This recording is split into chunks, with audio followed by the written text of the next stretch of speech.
Hi, I'm Chris. I use they, them pronouns, and I'm delighted to welcome you to Fracture. I'll be your Dungeon Master tonight. Fracture is an experiment for us, our first long-running campaign.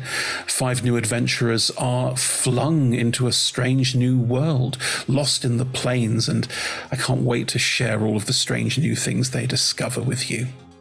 This is our first long-running campaign, so if you're looking for recaps of what's already happened, there should be a link in chat now to our YouTube channel, where there will be a full recap playlist. For those who are new to Dungeons & Dragons, everyone here is playing fantasy characters in a fantasy universe. They all have their own unique characters with character sheets that tell them who they are, what they can do. They mostly roll 20-sided dice to see how well they do things, with 20s being good and 1s being hilariously bad. But otherwise, we are improvising, telling stories with each other, and we hope you'll join us for the ride. When they play all their characters, I play the rest of the world, so I'll be playing every single person they encounter, all of the strange things that we've built into this strange new world that Fracture has to offer. Before we get too deeply stuck in, please meet all of our players, and let's have a word from our sponsors as well. Hi, I'm Emma. I use the pronouns Em or Emma, and I'm playing Astariel. He goes by Astor or Astel and uses any pronoun. Astel is a bit of a chaotic wizard. He's not very good at studying. He doesn't like it. He likes a lion. And we're going to see how well he copes with the events of Fracture. Hi, my name is Tom. I use he, him pronouns, as does, Wisdom Din. What about me? I'm 5 foot. Some people call me the tiny tiefling because of that. I like studying medicine. My mum's a medic. So I wasn't always a tiefling. There is a family curse on my head and a voice in the sword that I have with me at all times. But I'm going to go to school to learn how to get rid of that, so everything's going to be fine. Yeah. Hello, my name is Ed. I will be playing Vuk Kronogorak, who is a Loxodon cleric of nature, uses he, him pronouns, is the first of his tribe to come to Stonywing Hall to attempt to become the mightiest cleric that the world has ever seen. He is a mighty arrangement with a mighty mace and a skin of slate, worships Sylvanus and with violet eyes. Hi, I'm Lola, pronouns they, them, and I am playing Atlas, wise young Vambo of the woods, the Greenwood Grove to be exact. Hi, I'm Rebecca. I use she, her pronouns, and I'm playing Cleo, who also uses she, her pronouns. Cleo is an Earth Genasi monk. She's rather shy and not particularly good at talking to people, and she's just left home for the first time, equipped with a giant warhammer and the blessing of her adoring family, obviously, to go off and see if she can have a few adventures. We are delighted to be sponsored by Hero Forge. Hero Forge offers fully customizable tabletop minis with dozens of fantasy species and thousands of parts to choose from. You can see all of the minis that we designed for this stream in the overlay, and they animate when we enter the combat, so look out for that. Hero Forge are fantastic, so do check out the Pro membership where you can get premium access to features ahead of time, and beta access to things, and all sorts of cool stuff that just makes your life a lot easier. And you can check them out at heroforge.com.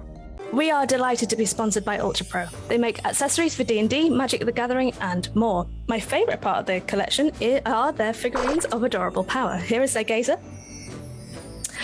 They also make other things such as deck boxes if you play Magic the Gathering. You can find all of Ultra Pro stuff at ultrapro.com. Hey friends, check out our new sponsor, Phoenix Dice, for a carefully curated menagerie of click-clack math rocks for your delectation. Check out their entire selection at phoenixdice.com, and just so you know, Phoenix Dice are all about living gloriously in the worlds of tabletop games and sustainably in this one, which means their dice are working to be recycled, their packaging is recycled, the dice are made of sustainable materials. It's all great stuff. You should definitely get involved. You can also join us today in chat with a chance to be in a raffle and win some Phoenix Dice of your own. Just put !dice into chat and you'll be in with a chance to win. We are proud to be sponsored by Alchemy RPG. Reimagine your gaming experience with alchemy. They're focused on creating immersive, cinematic experiences everywhere you interact with tabletop role-playing games. Playing a game, creating a world, streaming, watching live games, discovering new content. Look at all the cool stuff that they are doing there. You can use environmental motion art, scene-based music, seamless character management to run your games over the internet, with upcoming features including homebrew content, streaming overlays, and spectator mode. So go and check out alchemyrpg.com. We're delighted to be supported by Idle Champions of the Forgotten Realms, a Dungeons & Dragons strategy video game that brings together D&D characters from novels, adventures, and multiple live streams into a single grand adventure. Select your heroes and formation and battle through waves of monsters for free on PC, phone, PlayStation, Xbox, and Nintendo Switch. You can pop exclamation code into chat for a free Electrum chest. We're delighted to be supported by Neverwinter. In Neverwinter, explore and defend one of the most beautiful cities from Dungeons & Dragons' Forgotten Realms campaign setting as it rises from the ashes of destruction. Epic stories, action combat, and classic role-playing await those heroes courageous enough to enter the fantastic world of Neverwinter. Neverwinter is completely free to play, so set yourself up an account today and pop !NW gift into chat for a link to a free gift. Check out our wonderful supporters, Elderwood Academy, who make beautiful bespoke gaming-themed gear, including hex chest dice boxes, spellbook deck boxes disguised as bespoke ancient arcane tomes, and scroll and codex dice tower and rolling tray pairings. Make your own with their online designer at elderwoodacademy.com. Check out our supporters at D&D Beyond, your guide to digital D&D. Make character sheets online, share them in a campaign, and track all of those tasty little stats in one easy place.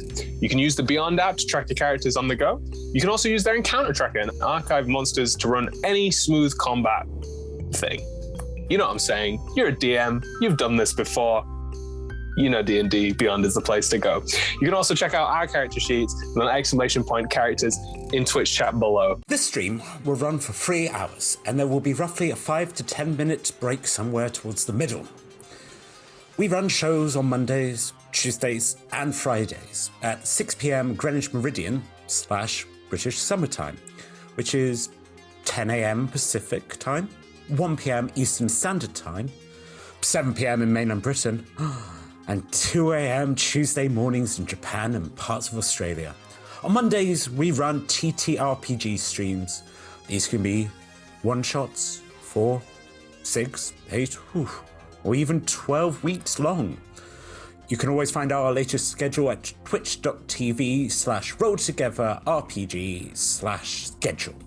On Tuesdays, we have our ongoing campaign, Fracture. And on Fridays, we have our talk show, Talk Together, and Talking is a Free Action, which lasts for 1 hour. We are Roll Together RPG on all socials, so find us on Twitter, Instagram, Facebook, and even TikTok. Links in chat.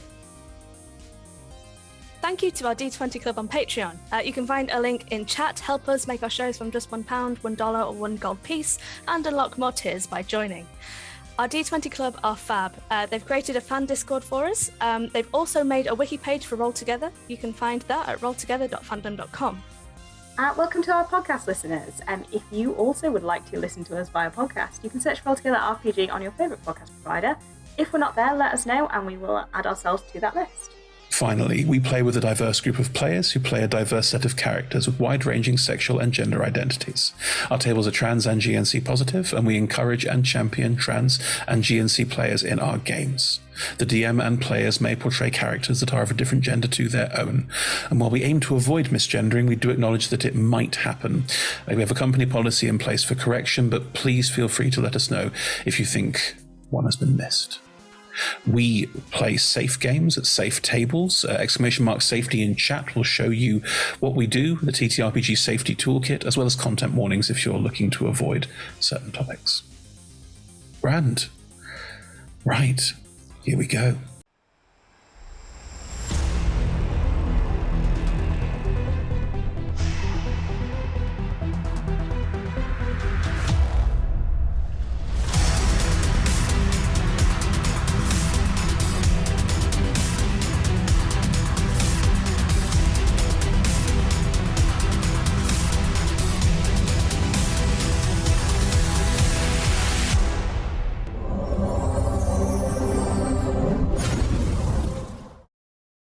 Hello.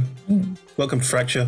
We did about 4 of these where I managed to not do it properly, so now we're doing it properly. Hello. Properly. It's good to see you all. Hope you're all having a lovely evening, morning, afternoon, wherever you are in the world. Hello. We're playing some D&D. I mean, we're not like going straight into combat, but it may happen. We're very good at discussions. Yeah. I'm sorry. Your discussion was going really well until Asta blew up a bridge. It was worth it. Tale as old as time. Standard Fracture behaviour. Fire. I didn't blow it up. I can't blow it up yet because you won't let us be level 5. Yes. There'll be a reckoning at level 5. Oh my god, is that the line? We're close enough. Explosion. It's almost like you're one combat encounter away from it. All I want is Fireball. You let someone else cast Fireball first in the campaign as well, which is a very disappointing. I let an NPC cast Fireball and that... Okay. We've got a lot of feelings. Yeah. Killed your NPC, but no, they cast Fireball first. That was more. That hurt more. Good. Everyone, this group of fuckwits are making their way through. Are making their way through some sort of conspiracy in the city of Uhlen, where it appears that a group of undead mercenaries called the Slain have decided that they all need to depart. And they made these feelings very clear in a very direct sort of way with Kida and Uslam in a sort of, I'm going to say a terse negotiation. Yes. Yeah. In the meantime, Vuk, Asta, and Lola tried to... Not Lola. Sorry. Why is Lola always there? I don't know. I guess I'm just very much. No, I'm sorry. It's on my screen where we've got everyone's names, it's name first, character second, and yours is the only one the other way around, so I read it wrong. Sorry. Okay. Anyway. I'll change it around. No, it's fine. It's not a big problem. It's just me being a doofus and not having slept a lot because look at Emma's screen. Anyway, best reason not to have slept much, but you know. So anyway, the other 3, Asta, Vuk, and Lola have decided to run away across bridges across the top of the street that they're on. It's like a sort of harbour street, dockyard street. So there are these lovely dock bridges across the top that they are running away. And they're being pursued by 2 other figures. And Asta decided to deal with the situation by setting a bridge on fire. The only way. I just thought if the bridge disappeared, the person might also disappear with the bridge, you know? A reasonable assumption to make. You can't fault that logic. You cannot fault that logic. It's very true. They were in a chase scenario where we were rolling sort of to see how fast the chase went, but I think now we might be in a place where initiative's getting rolled. So to start us off, let's all roll initiative, because I think that will help us define what happens next. Okay. Oh, and while I remember, one of the figures appears to be a Deathless, which is the same kind of armor that Vuk is wearing, and but they are covered from head to toe, look more like a cyborg ninja, and they spoke in Vuk's mind and said, "Let's put on a good show, old chap," or something to that extent, because something else is going on too. Because my plots are never linear. Good, whatever I'm wrong. Natural 20 for 23. Boom. 19.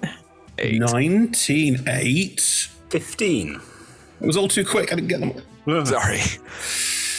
19, 8. 8? 8? Who was 15? I was 15. Nat? 16. Right. Well, I'm so glad you took the time. Right. Okay. Why was that sarcastic? Like, you're not glad we took the time? I don't know. I've had like 4 hours sleep. Okay. Asta. You just burned a hole in this bridge, and there was a figure standing on the bridge who you lit on fire, who screamed because you did quite a lot of damage, as far as I recall. It was good. Yeah. I'm thrilled. I'm worth it, yes. Anyway. Did they fall through the bridge? Well, that's what we're going to get to. Because as you set fire to this bridge, which the metal girders are groaning, the bits of wood that make up the planking are splintering and falling. Vuk and Atlas, you are slightly further ahead of this and encountering this deathless cyborg ninja thing. As this happens, Asta, where you burning hands and burned this bridge and burned the figure on it, the figure is standing in the fire, shrieking, and then as the fire burns out, the bridge is still on fire, but not like conflagration, smoldering. The figure, their skin is very pale and white, and the burning It doesn't look like they're feeling a huge amount of pain from it. There was an initial shock at the fire, but they don't appear to feel much pain at all as they start striding through the fire towards you. Roll me an investigation check for free. Oh. Ooh. Not good. 12? 12. They have the look of someone not alive. Who doesn't? Standard. Yeah, behaviour. exactly. Guys. Currently, I'm just the unalive detector of the group. I'd say most of the NPCs we've met have been dead. That is not true. Just a garnish variety, Sheriff. What's your role in this party? Oh, I can tell when people aren't breathing. You started investigation. No one else did. I mean, actually, to be fair, Asta does just go, they're dead. We're like, what? You can perceive someone as dead too, but that's very different from investigating and noting small signs, because that's intelligence over wisdom. It doesn't matter. It's your turn, Asta. You can see this happening in front of you. This figure is striding through the fire and the flames and is moving towards you. You can see on the bridge around, like, half shimmy around the corner kind of thing, about 30 feet away. Vuk and Etelus have been stopped by this cyborgy, ninja-y looking Deathless, who has flipped onto the bridge and is now staring them down, looking rather menacing as blades have come out of the forearms of their suit. Very Wolverine, except it's one blade and no Canadian aggression. How far away? Hugh Jackman is Australian. How far? Wolverine's Canadian, for God's sake! How far away is Kida and Uslam? 45 feet down and about 20-ish feet ahead. Within 120 feet. Oh, more than. Yeah, more than. We're so much closer than I thought we were. I thought like the bridge exploding was like way off in the distance while we were chatting. We definitely would have heard that, surely. It didn't explode, so it's just... It just went up in flames, which, as we famously know, is completely silent. Yeah. Well, we're just like, tomorrow. We can go to... Don't look at that. Tomorrow? We can leave? Can I message Uslam? It's an action. And I'm aware. Wow. Can I message Uslam? Sure. Okay, first things first, don't let Kida look behind you. Hang on. Okay, first things first. No, message has no, Sending. no, Just sending. no limit on words. But sending is completely silent. Message 6 seconds. 6 seconds. But first things first, don't let Kida look up. Secondly, I think we're fighting some people, so whatever you're doing, hurry up. That is your action. Yeah, Tom can respond. Talking is a free action. Okay, I always thought it was going to come to this. I'll try and keep you distracted. Oh, right, in this scenario, not in life. Just in life. Amazing.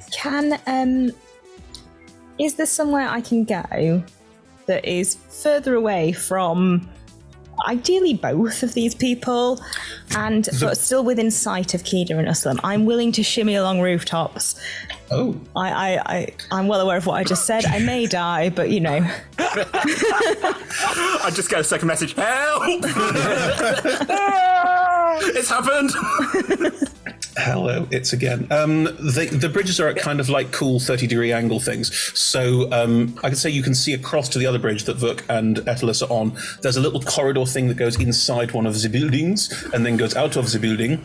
A little sort of U-shape, U-turn. And there are doors in to go inside that building. I'm not bothered about keeping Uslam and fucking... no, I want to see Uslam and Kida, not fucking Etelus. Oh, well, thanks. You could climb onto the roof, but it would require an athletics check. Would I fall to my death if I fail it, or would I just fail to climb? It depends how badly you whiff it. Let's Tom's do right. it. What is life if not a series of bad decisions? Put that on a t-shirt. You're holding a baby. It's not. I'd really... Also in World, where did you get that? Put that back. Don't kidnap other people's babies. Right. You can't tell me what to do. I rolled a 15, which makes it a 13. Which is not terrible. Oh, bud. I would like you all to imagine the following scenario. You got a wizard butt hanging off a roof where Astel has tried to shimmy onto the roof and is just sort of like half flailing up on a roof. You are half on a roof. You can see everything below you, but you are not very well situated, i.e. there might be deck saves if someone jostles you heavily. All right, well, you know, we made the choices we made. Great use of your highest initiative count there, and that's just spot on. Message and Great. What is wrong with that? I'm distracting Keeda. Keeda's not going to panic, hopefully. They know what's going on.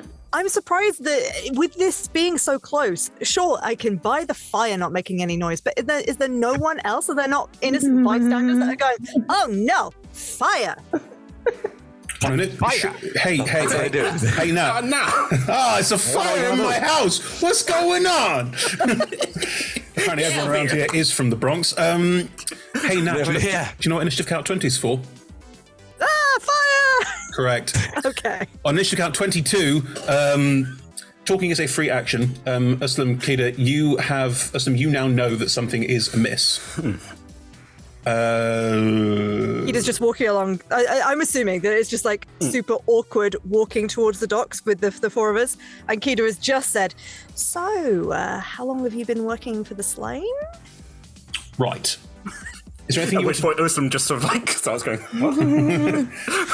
Uslam, if you look sort of up and slightly ahead of you, you can see that there's a bridge on fire and Asta's butt. Keeda could just hear me go, for fuck's sake. Very stylishly attired in a pair of tight trousers. Oh, stylishly. Not an unattractive butt. Hey, no one was saying it was a bad butt, but that is what you see. It's a skinny butt. Skinny butt. Not muscle. Oh, okay. Oh, don't be so sad, Ed. Oh, no muscles on that butt. I wasn't meant to sound sad. Sorry. Anything you want to talk about? Anything you want to talk about as a free action before the wizard starts doing stuff? Because it's her turn next. Is Keeda trying to... Are they responding to how long have you been working for the Slain? Yeah, she's going to look up in a second. Cool. Starts looking up. Would you like to talk as a free action? Okay, things are going to get... Change of plan, get ready to fight. Just say really quickly to Keeda. What? As both of us reach for our swords, so like, there we go. Tried so hard. The wizard's going to look up, raise an eyebrow, look down, look at the two of you. Good evening. And start casting a spell. Right. Diplomacy. What is she going to do? Coward at heart. She casts and Misty steps away. Oh, nice. She goes up to one of the other bridges. Hunt them down. Like, there are other bridges crisscrossing this space all the way up. Like, you could, if you wanted to, and you were particularly clever at it, do a sort of climby, leapy, spinny, flippy thing to get up to all the bridges, but you'd have to be very acrobatic. The wizard just... Why couldn't I use acrobatics to climb onto the roof? No, because that's cool flips and shit, whereas you just pull yourself up onto a roof. It's not the same thing. I could have done cool flips. I'm significantly better at cool flips. You would have cool flipped off the roof. If you were a monk, you could easily do this, but Cleo's not here. Right, so... It would have been a 20 on acrobatics. Congratulations, it wasn't. The wizard has Misty stepped up like a couple of bridges just to get out of the way and get a better lie of the land, and she will shout down to your giant Loxodon friend? Yeah, best friend. Coming to my birthday party. Who is still standing next to the two of you. Yep. I think it's going south. No. What? Who said that? This has been going so well. Don't listen to her. You know what the utter joy of this for me is? It's now his turn. Turns, looks at the two of you.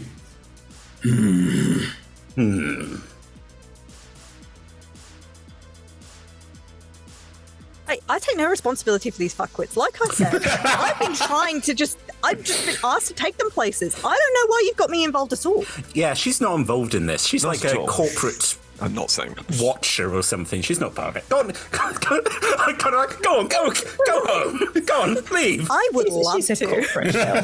She's a corporate shill. She works for the man. All right, here we go. Here we go then. Fine. You wanted this. He is going to reach out and grab both of you. Can you both please make me a contested grapple, acrobatics or athletics, please? Do you feel touched? Of course, we both make comedy noises at exactly the same Absolutely, time. they are both neck grabs. I think it's fair to say they're both neck grabs. You make comedy as you get got, unless you rolled. I'm going to say it particularly well. Dirty 20. 23. As both of us jump back. Sorry, 21 and 25. Oh, they both. Hey, I said they were good rolls. They grab you both by the neck and lift you both up off the ground. Are we lifted to the same sort of general height? Because I think I'm much taller than Keita. Yeah. Keita's We little legs. would have been the same general height, and then you went and got tall. So I know. I'm sorry. Keita has been lifted further, but you are both being held at a similar sort of height. How's that for visual? we could have been little strangled, dangly tail pals, but you had to go get tall. I'm sorry. I'm sorry, Nat. I'll make it up to you next character. We'll be short kings in another life. So as you're both grabbed, you'll both be lifted up into the air. You are considered grappled as per rules of the game. So that means your movement speed is 0, but you can still do stuff, just to be clear. I think, it's just too good not to. I think Don't bash them he's going to together. claw your heads together, try and knock you out. It probably won't, but that's what he's going to do. I kind of wish it does, so we're just like, wow, there's combat. And we had a little nap in the street.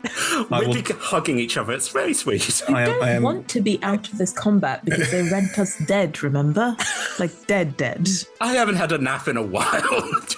Okay, now This one could be internal. the way that grappling works means that there's no advantage or anything on these attack rolls. They're just standard attack rolls. So, Nat, that's a 14. Misses. Tom, that's a 19. Meets beats. Cool. How is it two separate roles? I am doing what I think is fair. So, But Keita doesn't get hit and Uhlen does when you bash them into each other. How does that work? I get Misses hit with and I like kick Uhlen in the head. her boot. Yeah. I'm just like, no. The heads collide. Just Keita shakes it off, doesn't take any damage, whereas System, ow, my head. I think A thinner skull. It's fair to say that Keita's skull is larger and harder because dog lizard. Just go with it. Some little horns just here. Horns. Horns. Oh, not my eye again. No, it's in the temple. You immediately. Let's see. I'm going to use that roll. Let me take 21 points of bludgeoning damage. That is an unarmed strike at best. No. This person's That very is strong. not- I used their greatsword. That is not their great sword attack. Greatsword? Yeah. So they're not two-handed because they're using one hand, and you rolled separate attack rolls for each person. You cannot have that as a two-handed attack. Save me, Em, please. Keita is, in this case, Keita is being used as an improvised weapon against bludgeoning weapon. like Uhlen. All right. I will be lawyered. I'll roll it to some different dice instead. How about that? Thank you. It's just that we don't use Islam quite apart from anything else. All right, that's better. It's 10 points of damage. I'll take it. You're right. Wow. She's in the greatsword damage felt a little bit harsh. I'm glad we came to this arrangement. Good. Right. Good to know for next time we hit someone with one of us. Yeah, exactly. Again, the fastball special. Just. Well, you'll be fastball specials in a second. Good. That happens. I think they will move forward to try and keep line with everything that's going on, and we'll move forward. Not to be directly under the burning bridge, not an idiot, but to be nearby what's happening above to get a better sense of to scope out what's going on from their ground level vantage. On initiative count 20, can someone, it's up to you who, I don't mind who, roll me a D100. Not me. Nat, do it. Okay. You're badly at all. 66. Cool. People in the street start shouting. Mostly at seeing someone get picked up and body slammed into someone else who is now bleeding. Yeah, broke your nose. There is obviously there's fire. People are scared about that too. And people are going to start running around and shouting and milling. There's no one on the bridges, so it's irrelevant up there. Down here, I need to roll a thing. Rolling against myself. You are both knocked into by people running around the street, and the big Loxodon will sort of move, shake you around weirdly to not get knocked out. Manages to keep hold of you. You're not knocked out of hand. Etalus, it's your turn. On the bridge, there's a figure in front of you who looks like a cool Deathless with more sleek armor and blades coming out of the forearms, hands still there. Hang on, because I can see what's happening to Uhlen and Kida, right? I'm talking as a free action, yes, and Etalus' butt is right there. Etalus' butt? No, my butt. No. Astel's butt's right there. Etalus' butt is there. Yeah, so I can see that Astel has tried to climb onto the roof and is now butt hanging, and there is someone behind. Look, Etalus, Uhlen and Kida are in trouble, bad trouble.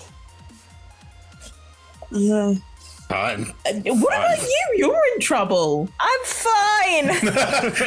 A shingle. I'm assuming Samuth has used me to climb up onto the roof because he's significantly more competent than I am. It is fair to say that whenever you imagine Samuth getting out of dodge and not being part of any terrible combat scenario, it's true. So yes, Samuth climbed over onto the roof and is looking at you with a kind of pitying look of... How did we get here?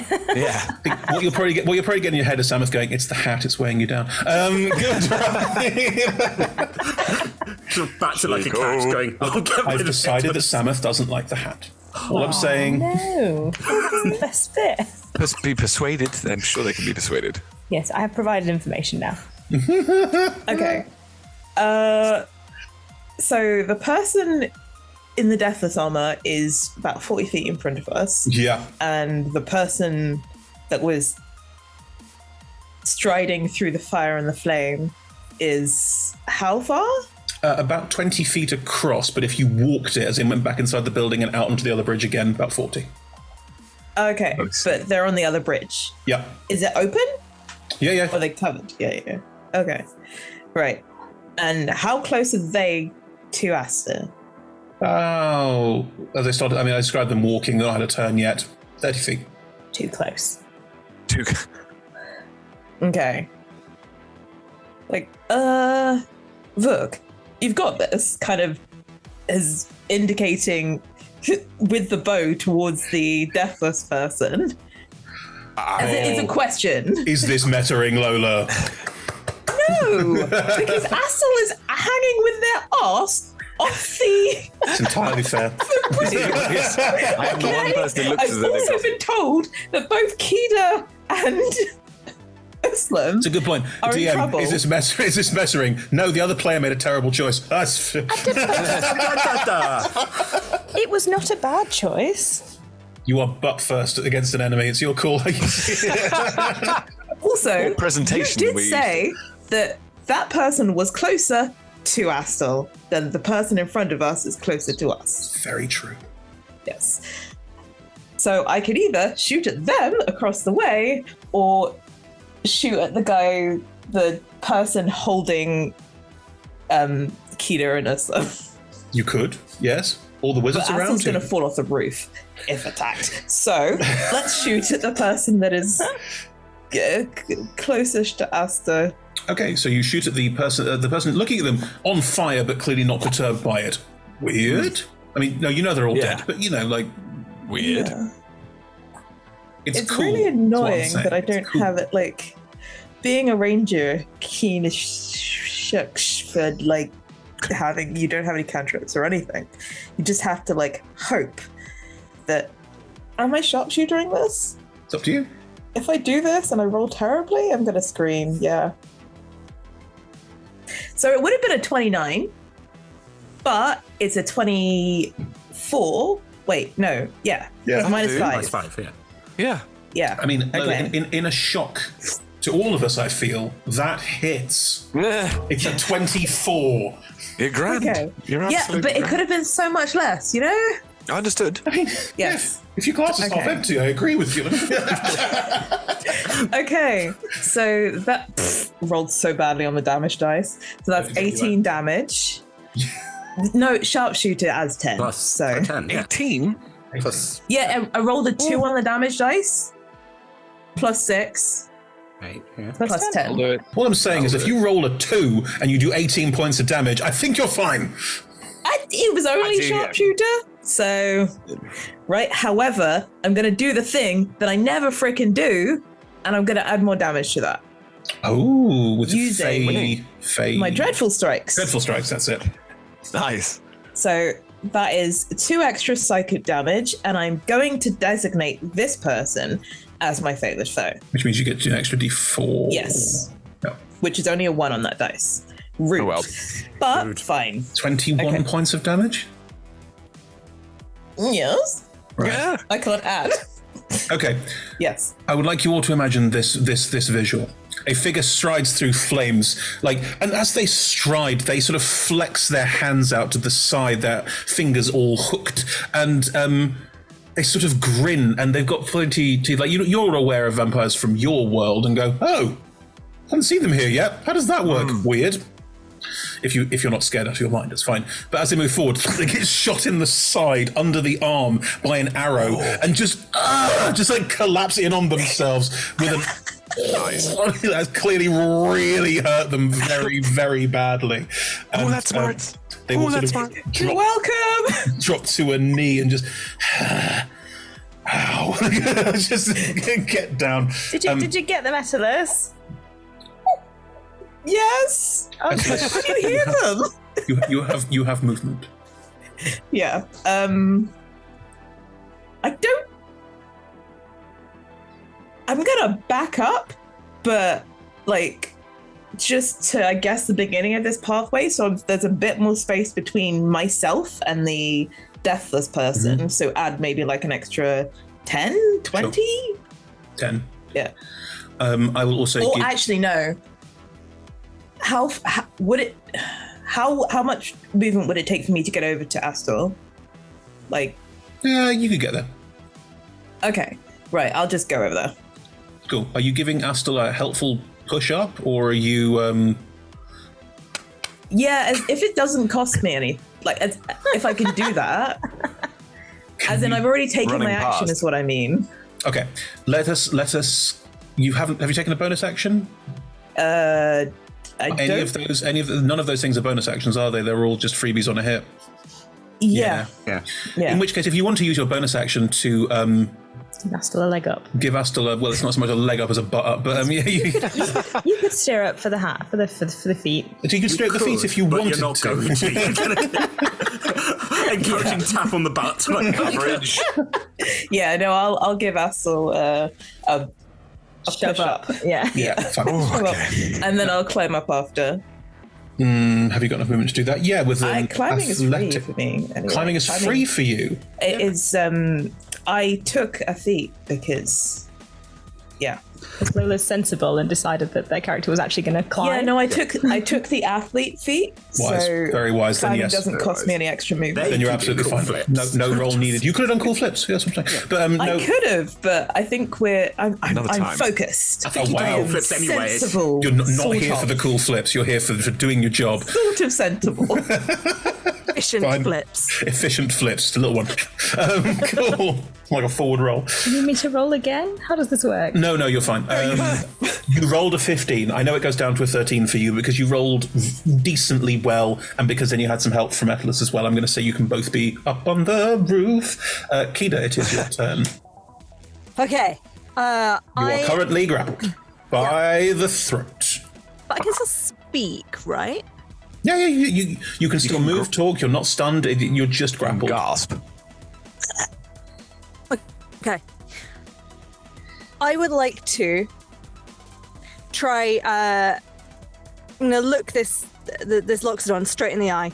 And go, fine. If you want to fight, let's fight. I would like to cast Minor Illusion, but mimic Etelus's Kill Them Dead spell with the Minor Illusion. Spicy. How? Work. casting minor illusion and making the noises that Etelus made? I know that. Describe to me how you're using minor illusion to try and pretend that you are cursing this person's soul. Well, I'm hoping that I saw what it looked like. Yeah. Yeah, so what did it look like? Purple skull. Right. Like purple skull moving through space, like a purple energy surrounding the figure, being able to, the feeling of being stuck or locked. Okay, so I guess I can't recreate the feeling, but No. I don't know if Keeda necessarily knows that No. about that But spell. But they've seen it. So, I mean, you know from past experience that they are deathly afraid of this whole, the fact that Deathbringers exist and have magics that screw with people who live forever as undead. Sorry, just to check, is this the person that nearly killed Vuk Yes. in the house? Yes. Okay, so has actually had it cast on them, and also had illusioned on them earlier. Yes. Oh, as well. In the house, yeah. This is not their jam. Cool. The way that illusions work is they can take an action on their turn to perceive whether something is an illusion or not. Technically interacting with it breaks it, but this is so complex. Like, is it a visual thing? Is it like, are you trying to recreate the purplish smoky thing? Yeah. Okay. So I think it's the from Strangle. She's gonna try and copy the hand movements and throw the purple, but she's close enough to the Loxodon that I'm hoping that the purple skull is just gonna like appear as a flash in front of their eyes and kind of over them, and then it's gonna be so close and short that they don't have time to register it's not the same thing. Usually, the way that to see whether illusions work or not, it's a roll on their turn against something. I am quite tempted with illusions to use passives because I think it works quite well for that. What is your spell save DC? It is only a mere 14. A mere 14. Let's have a look and see. Now, illusions are based on intelligence and not perception, so the modifier is not that high. They would believe it for the moment, unless they take a second to work out what's going on. Cool. So as you do this, they will start back. It's not their turn, they can't drop you. Oh no, dropping's out of turns a free action, isn't it? Is it? Is it? No, dropping's on your turn, free action. No, it's on your turn. You're thinking about dropping spells, dropping concentration on spells. Yeah, you're right. So, look, Tom, the rules are very important, Tom. You can see that there is fear in their eyes, and he looks concerned. There's a definite, like, oh, as you do this, because he knows that you lot can do this. And at this point, you're not sure whether it's going to make him drop you and run away or just kill you first. But that's you know. I'd like to further sell it by with the chameleon scales, just kind of doing like a rapid flashing. You know how you get some fish that do like black and white flashing to scare things off. Oh, nice. Gonna do that as she throws it in his face and just kind of. This is the face you go, oh, what the hell? Like, this is so many different kinds of unpleasant. Fine. Even Ustam's like, oh no. What has my new friend done? But then she will also look at Uslam and go, and it's your turn, and I'm going to throw a bardic inspiration at you as well. Thank you. Aw. Thank you. What is your dice on a bardic inspiration? A d6. Lovely. Tom, that is for you. Cool beans. Right. Das Vampire. On the bridge. Oh, not dead? I thought dead. No, not dead. Burning. Look at me. Very badly hurt, but not dead.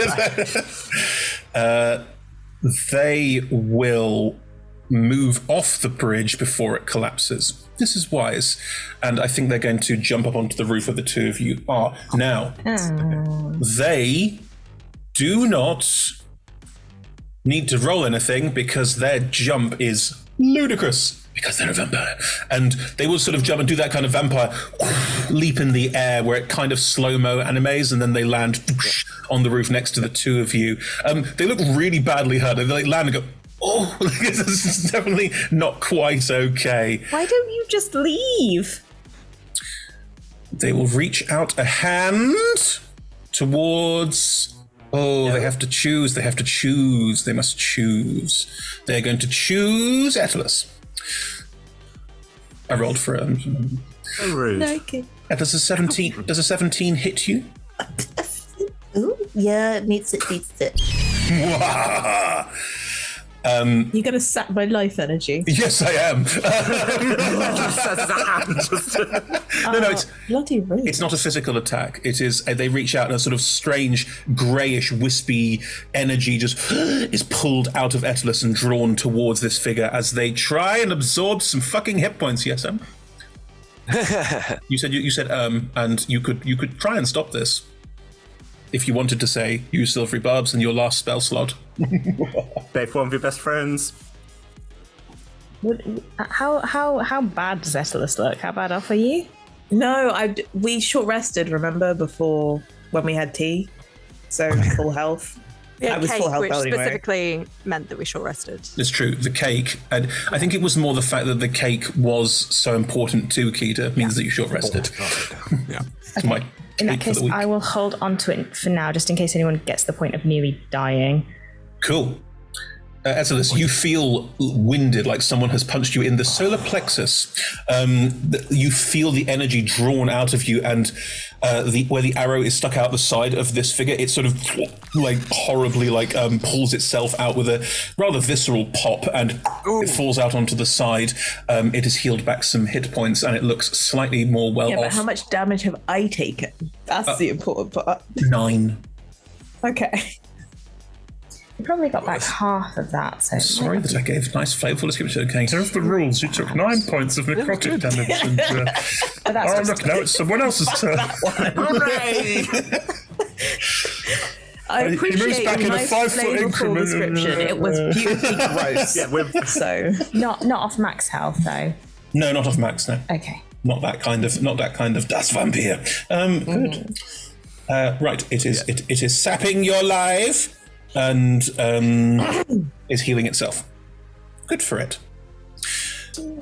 I mean, that wasn't the nicest. And if you don't stop fighting us, then you could be dead, right?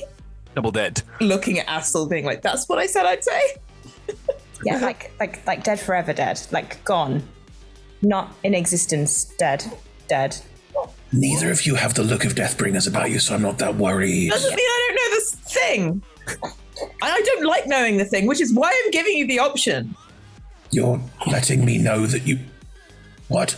Cool. Right, Ursula, it's your turn. You weren't there earlier. You missed out. Yeah, they were not there earlier. This person is new to the party. Where Ursula, were you? What were you doing? they tried to get in the door and it got Bramble. Doesn't matter. Oh, yeah. I'm surprised they didn't just jump to another, through another window up higher. The snail was on the window. Second floor was covered by exploding robot and snail. I'm Exploding robots. That's my favourite anime. Yeah. No, it's not an anime, Tom. It's a chapter of Full Metal Alchemist, the exploding snail and... We did war crimes. Yeah, no, most of us did, yeah. No, it's not Attack on Titan. Yeah. It is your turn, by the way. Cool. Okay. You are currently held by the neck.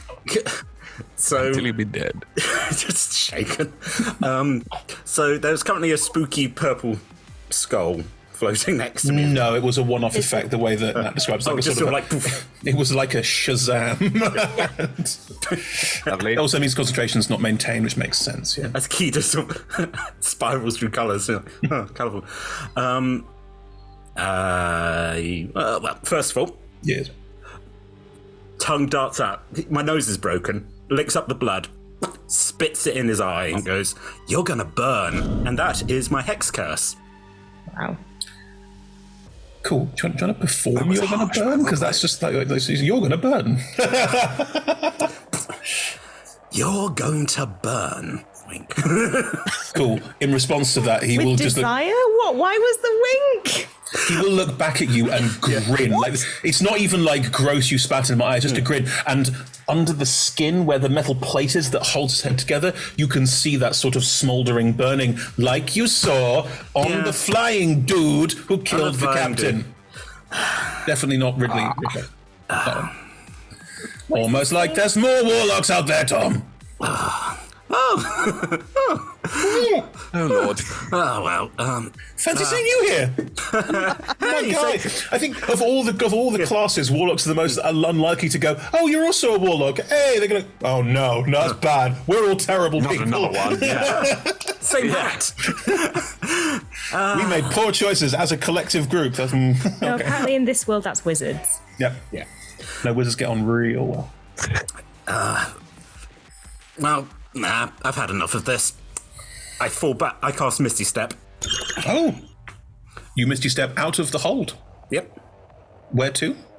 Got about 30 feet. So you're leaving Kida on her own? No, I'm getting out of it. I'm going to go about 10 feet behind. Oh, cute. Okay.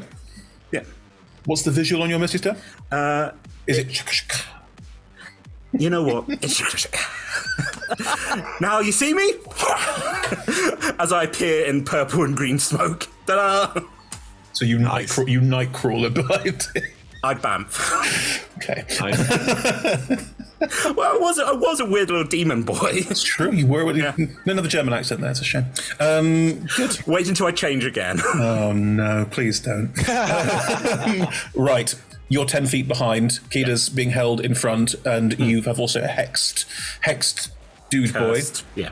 Is it your Hexblade Curse, or is it the spell Hex? It's Hexblade Curse. Right, gotcha. Yeah. So that's just a thing. Yep, it's just a thing. Whereas Hex actually does something immediate, and this isn't that. Good, lovely. To the end of your turn, Tahoe.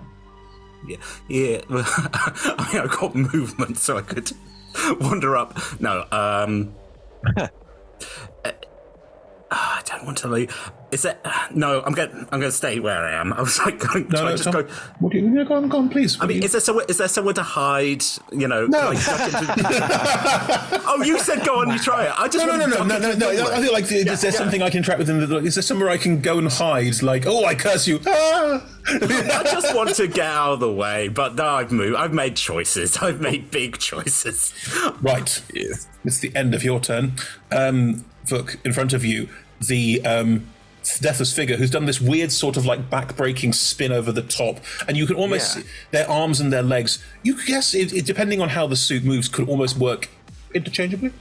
They are going to lean down, run the blades across each other, making a lovely, elegant ringing noise, and start charging towards you. As they do, in your head, you'll hear, right, so we've got to make this look good. So, should I get one in? What do you think? It's up to you, really.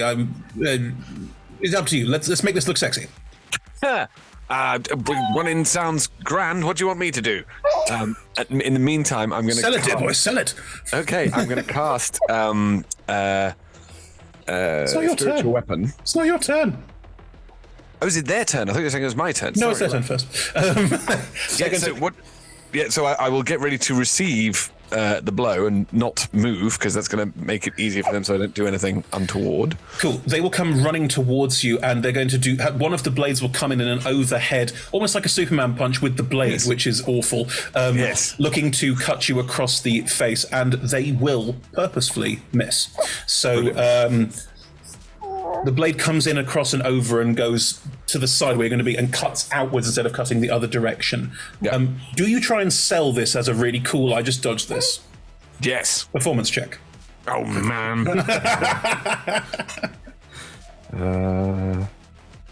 Oh, no. Okay, there may be a little bit of overacting here. 9. All right, Ed, can you give me a little bit of overacting for a blade just misses you and you go, that almost hit me. I think that's what Book does. On the ground, I was like, I think Fox had a moment. Just had a crisis. Did that work? I feel like it didn't. No one's watching yet. It's just in your head you'll hear. Enjoyable. Really? Okay.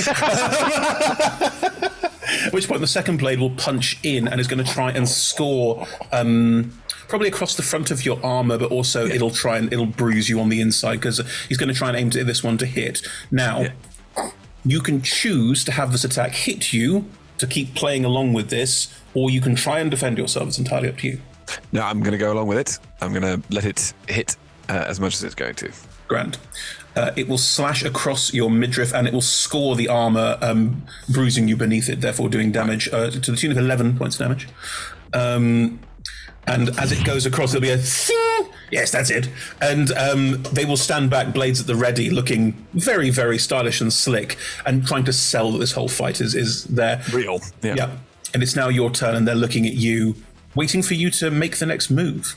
So what I want to do is now this is not copying, but my spiritual weapon is sickles come out of my hands. Well, that sounds stinky like copying to me. No, it's from my talk together. It's what I get. Fair. It was Fair. It's a cool thing to do. Anyway, but yes, these fire out, and I want them to fire past my upgraded ninja friend, but then go through to hit the vampire, if I can do that. Interesting. Okay. Imagine that's going to now then. Spiritual weapon technically is a melee spell attack because they arrive in a location and then attack a thing within 5 feet of them. However, they can get there. And they can move 20 feet in a round. Oh, it's only 20 feet? I thought it was 60. No, it's 20. You can cast it up to 60 feet away, but they only move 20. I will allow for a certain amount of flavorful, it appears, swings, and then over 20 feet, like, wee, dunk, and hits the vampire instead.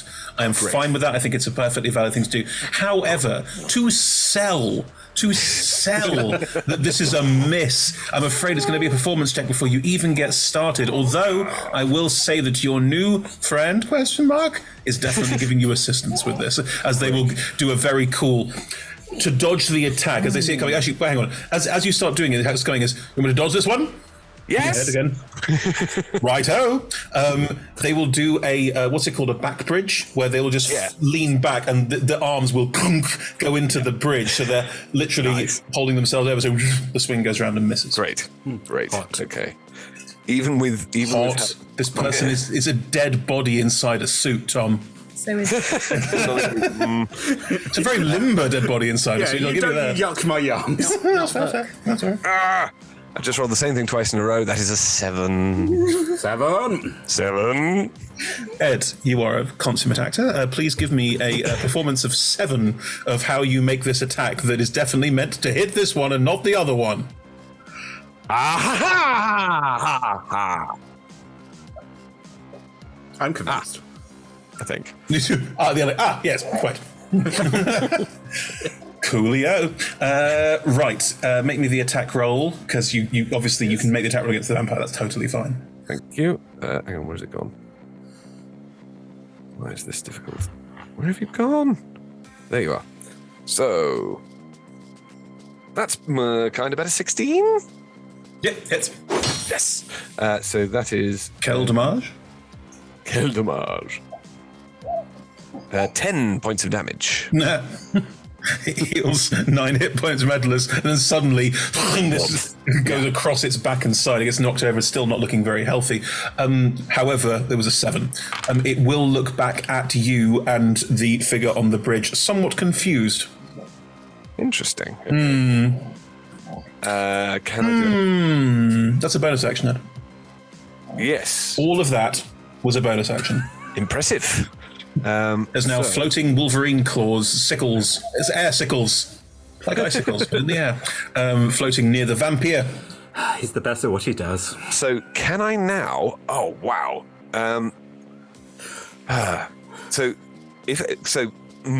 Shillelagh is a bonus action, yes? Yes. But can I still do... Oh, no, because I wouldn't be able to do that as a... Okay, what I would like to do is go and hit the bridge with my mace. Why? To attempt to get it to collapse. Okay. There's nobody on it. I understand. We've just doing a bit of demolition work. The vampire's also very good at jumping.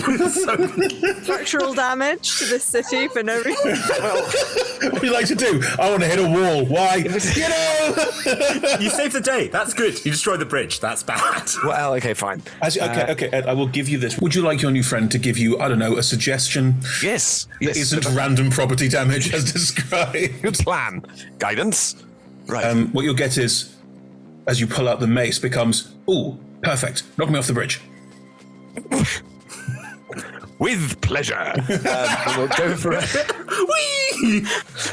we'll go for a sort of, I think, a sort of double-handed home run attempt, if you see what I mean. Sure. Which it looks like I'm trying to take his head off, for which, if he goes back and hurls himself, would be able to send him off the bridge. What you will get is coming in is, you've got this up here, right? You can deal with that one. I can go down and help your other friends who look to be in more peril. Yes, that's fine. Great.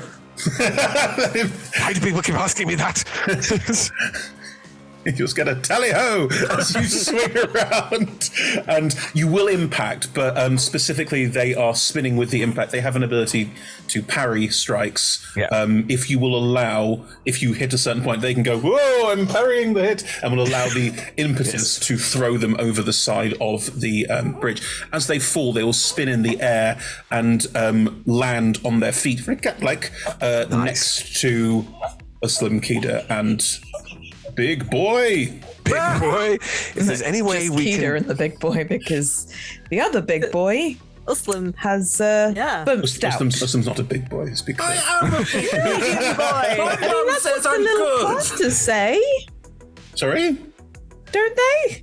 What's it? What? There's some plasters. Yeah. Oh, I'm He sorry. says I'm a big brave boy. No, I'm sorry. Uslan's plasters say he's a great big boy. These are both big boys with eyes.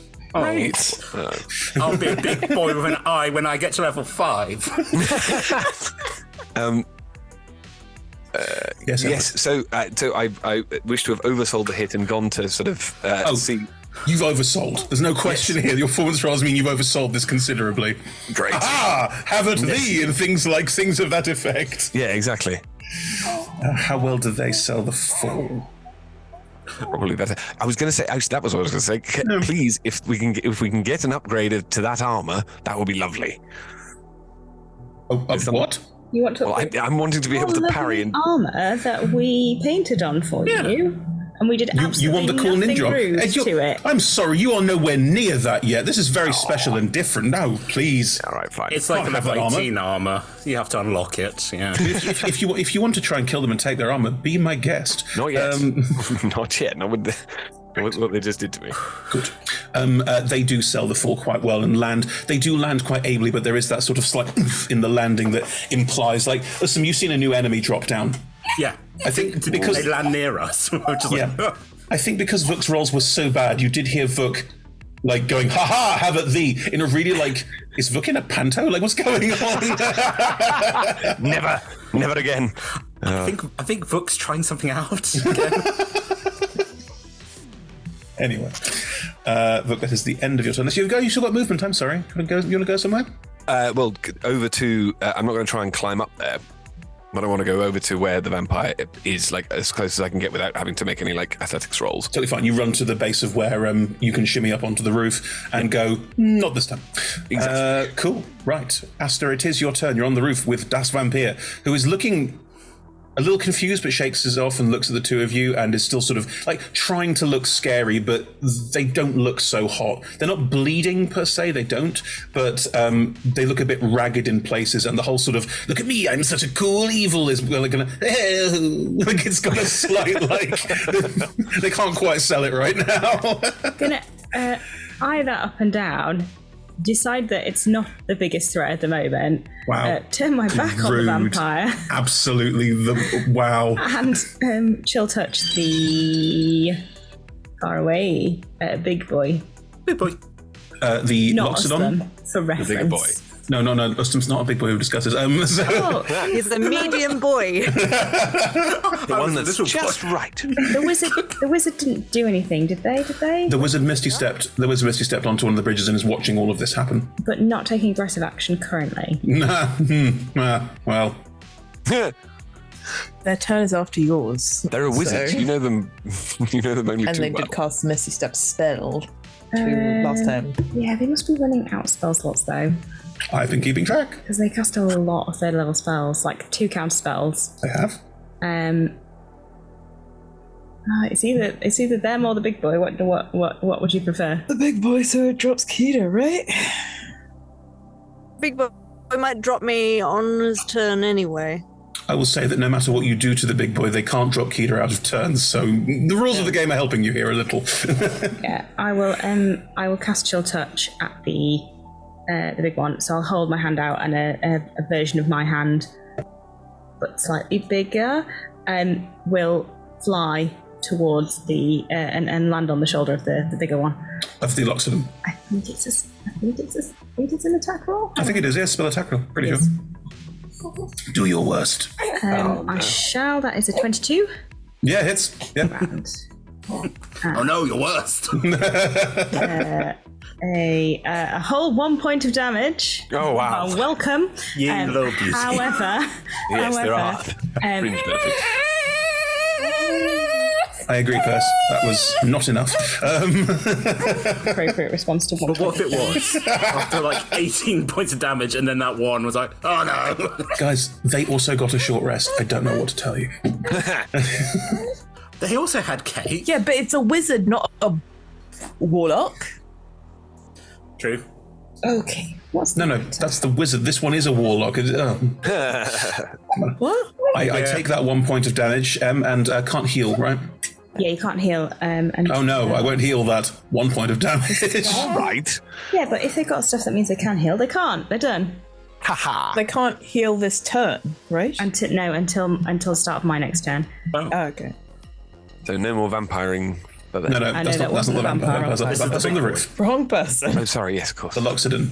Let's call them what they are. Fine, The because Loxodon. I rolled basically. I thought you said they were an damage. elephant person. Like, you a were very Loxodon. specific at the start. A Loxodon is an elephant person. I'm sorry. No, I know, but you were very specific at the start that they weren't the same as Book. Who is a Loxodon? Oh, you're right. They're very similar. Like they're both elephant people, but there's a different vibe. Then, in which case, it is now the wizard's turn. Oh, hang on. I might move. Oh, sorry. Go ahead. Am I in direct melee with the vampire? Yeah. Did he get that close? Did it get that close? Jump. I thought it didn't touch me. It just put his hand out, almost like, I'm gonna. Are you ready? Suck this psychic weird energy from you. Is that not vampiric touch though? No, it's it just wasn't an ability they have. Interesting. It is a ranged spell attack. Should be a disadvantage if they were that close. I will give you this. You can move. They are not within direct melee range of you. I'm gonna.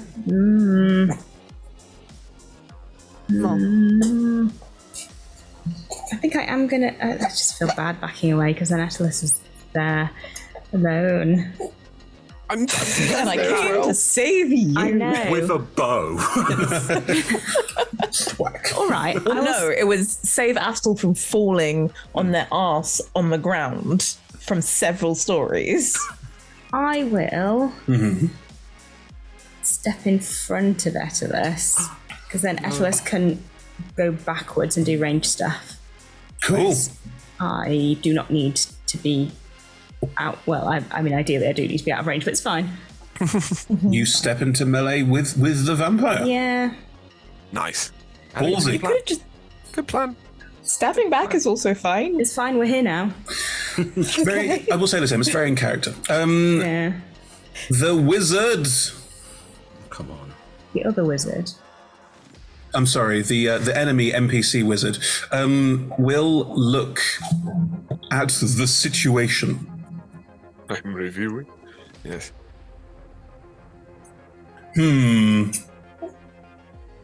I'm sorry. And I'm looking through a spell list. What is the best choice in this? Again, leaving. Just go away. This is going to be such a mess. Just go. Yes, just fuck off. I think, to be fair, the wizard has been very like, but I'm not in charge of this. I don't know. What are they going? Then no. Okay. Just prayer of healing. Well, no. Yeah, just heal us. That'd be nice. They can't. Yeah. Spend a spell. I think they are going to spend a spell. That's the question: is which one? And on who? No, they're too conniving to burn last spell slots. That's the thing. I'm looking at last spell slots now. We're all looking at last spell slots. No one has sympathy for you. We're all looking at last spell slots. You put us in this position. I know. I had some lovely cake. I'm fine. Okay. Through with that easy. They are going to fire a ray of frost at Uhlen. Oh, come on! I think his eyes just shatters into the... Plus Cantrip. 5 to hit. Cantrip, saving the spell slots. Could always just be 1 damage. That's a 16 to hit you, Tom. Nope. Cool. You manage to probably use your shield to just bat it away. It's not powerful magic. It's just like a sort of vague like, and she will then, she's just going to step back into cover because she's a coward at heart. So Makes sense. So as she steps back out into cover, right, it's the elephant person's turn. Oh. Not Loxodon. You are correct, Lola. Who is still holding Kida, but is kind of scared, and who has Uhlen 10 feet behind, and who now has a new ally, what they think is an ally still, or might still be an ally. You're not sure. Arriving into that situation. Excuse the hiccuping, baby. At which point, Kida, while they're holding you, no. Their hand starts to smoke. And Tom, Uhlen, you've seen this before as the fire inside them starts to smolder and burn, and they say, in a voice that's getting slightly more gravelly and flamey, "You can't stop what's already dead." And that's where we're going to take our break. No, thank you. Right. Hey, these fire warlocks are grey, aren't they? Dragon fire warlocks? Where? I'm saying, you'll discover it later. But anyway, yes, join us after the break for Mortal Kombat. And Nice. Get over here.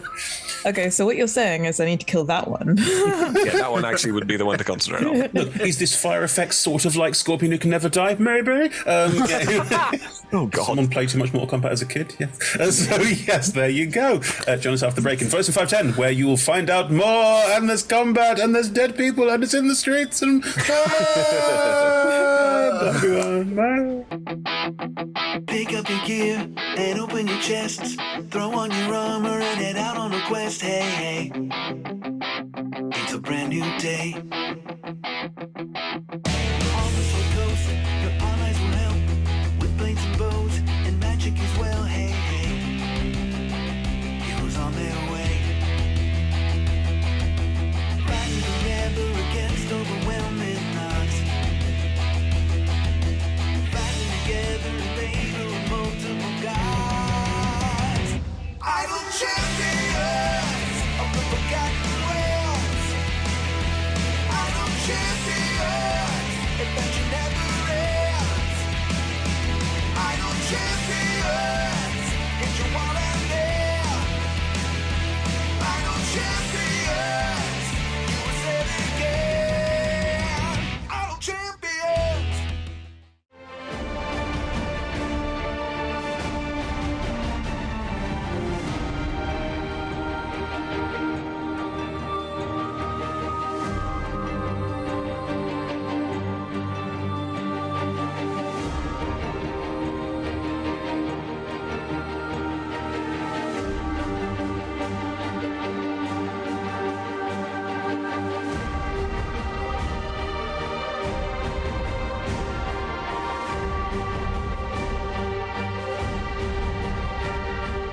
We're delighted to be supported by Idle Champions of the Forgotten Realms, a Dungeons & Dragons strategy video game that brings together D&D characters from novels, adventures, and multiple live streams into a single grand adventure. Select your heroes and formation and battle through waves of monsters for free on PC, phone, PlayStation, Xbox, and Nintendo Switch. You can pop exclamation code into chat for a free Electrum chest.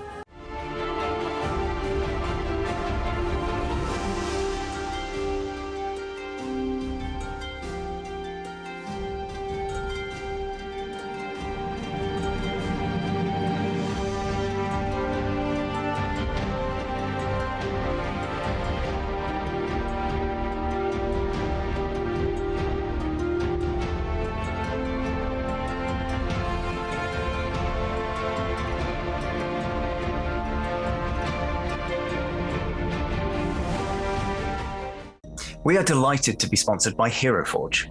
Hero Forge offers fully customizable tabletop minis with dozens of fantasy species and thousands of parts to choose from. You can see all of the minis that we designed for this stream in the overlay, and they animate when we enter the combat, so look out for that. Hero Forge are fantastic, so do check out the Pro membership where you can get premium access to features ahead of time, and beta access to things, and all sorts of cool stuff that just makes your life a lot easier. And you can check them out at heroforge.com.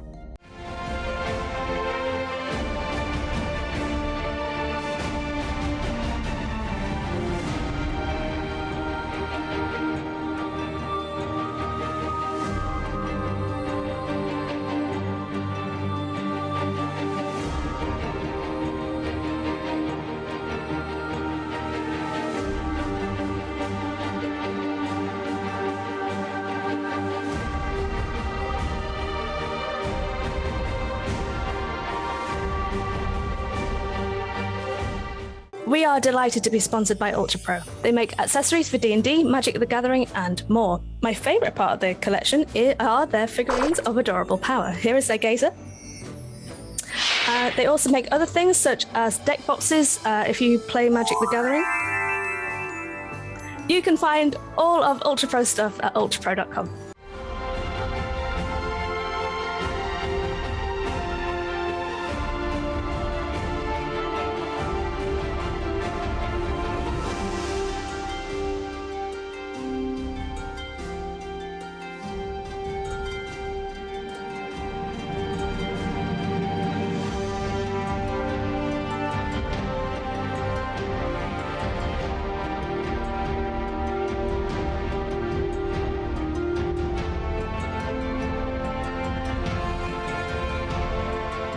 Hey friends, check out our new sponsor, Phoenix Dice, for a carefully curated menagerie of click-clack math rocks for your delectation. Check out their entire selection at phoenixdice.com, and just so you know, Phoenix Dice are all about living gloriously in the worlds of tabletop games and sustainably in this one, which means their dice are working to be recycled, their packaging is recycled, the dice are made of sustainable materials. It's all great stuff. You should definitely get involved. You can also join us today in chat with a chance to be in a raffle and win some Phoenix Dice of your own. Just put !dice into chat and you'll be in with a chance to win.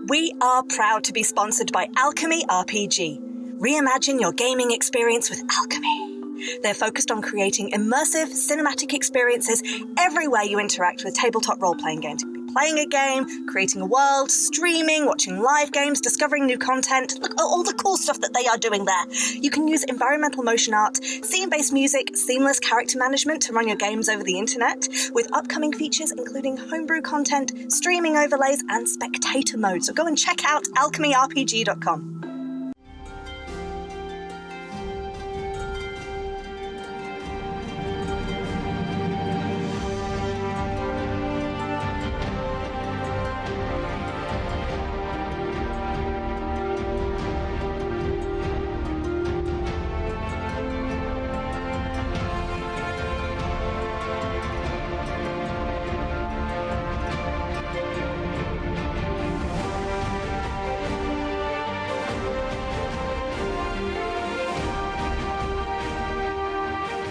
Check out our wonderful supporters Elderwood Academy, who make beautiful bespoke gaming-themed gear, including hex chest dice boxes, spellbook deck boxes disguised as bespoke ancient arcane tomes, and scroll and codex dice tower and rolling tray pairings. Make your own with their online designer at elderwoodacademy.com.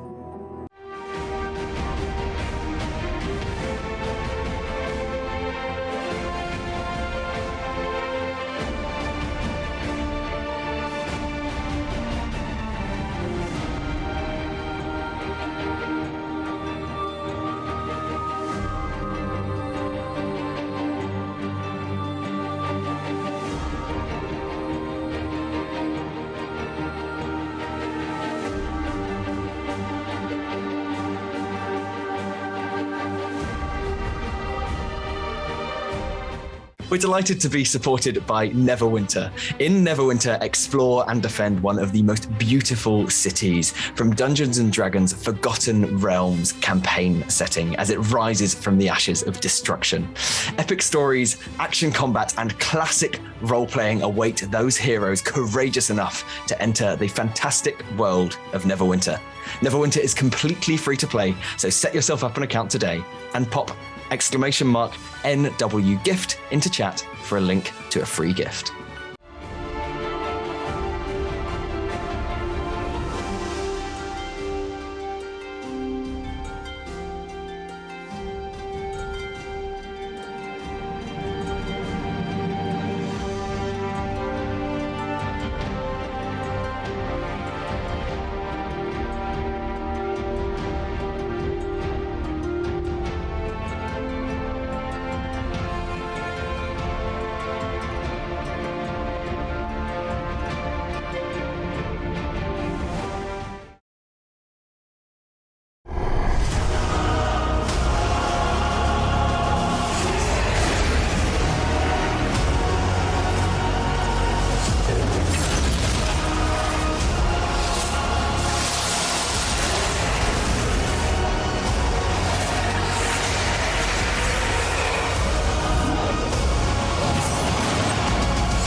All right, where were we? So, Zapate are in a fight with some dead people, the slain, who appear to be totally fine. No issue at all. Everything's perfectly copacetic.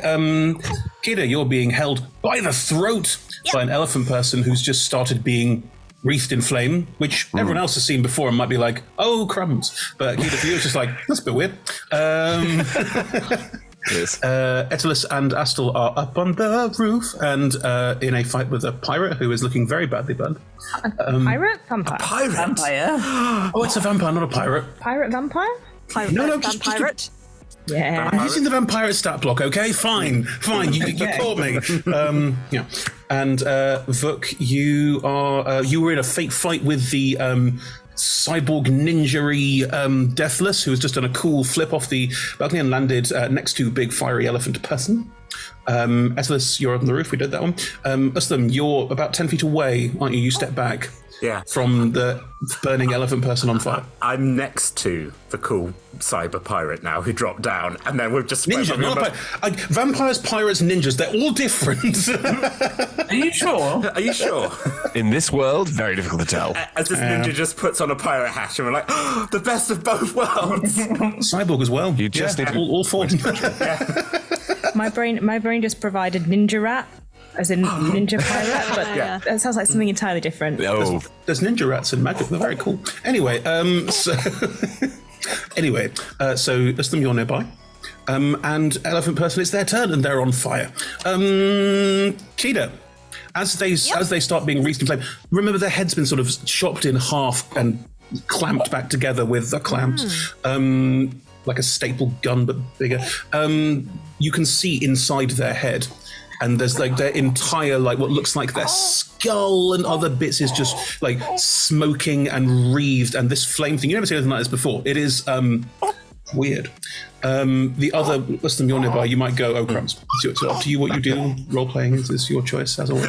And this one, oh crumbs. Well, considering I was like, oh, you'll burn, and I'm like, oh no, he is actually burning. I mistimed this. I can't remember what he said, but it was something along the lines of "burn in the flames." Like it was just sort of like cool heavy metal. But yes, Kida, at the start of their turn, because you're being held in their hand, you take 6 points of fire damage as you start to burn. Did the minor illusion that I cast upon them do anything at all? Any effect? Did they get like confused by it? I mean, you made them think they might be cursed with death once more, and then they flamed on, which might be related. Flame on. Was there any recognition of like Tom's bugginess? Sorry, not Tom. Uslem's.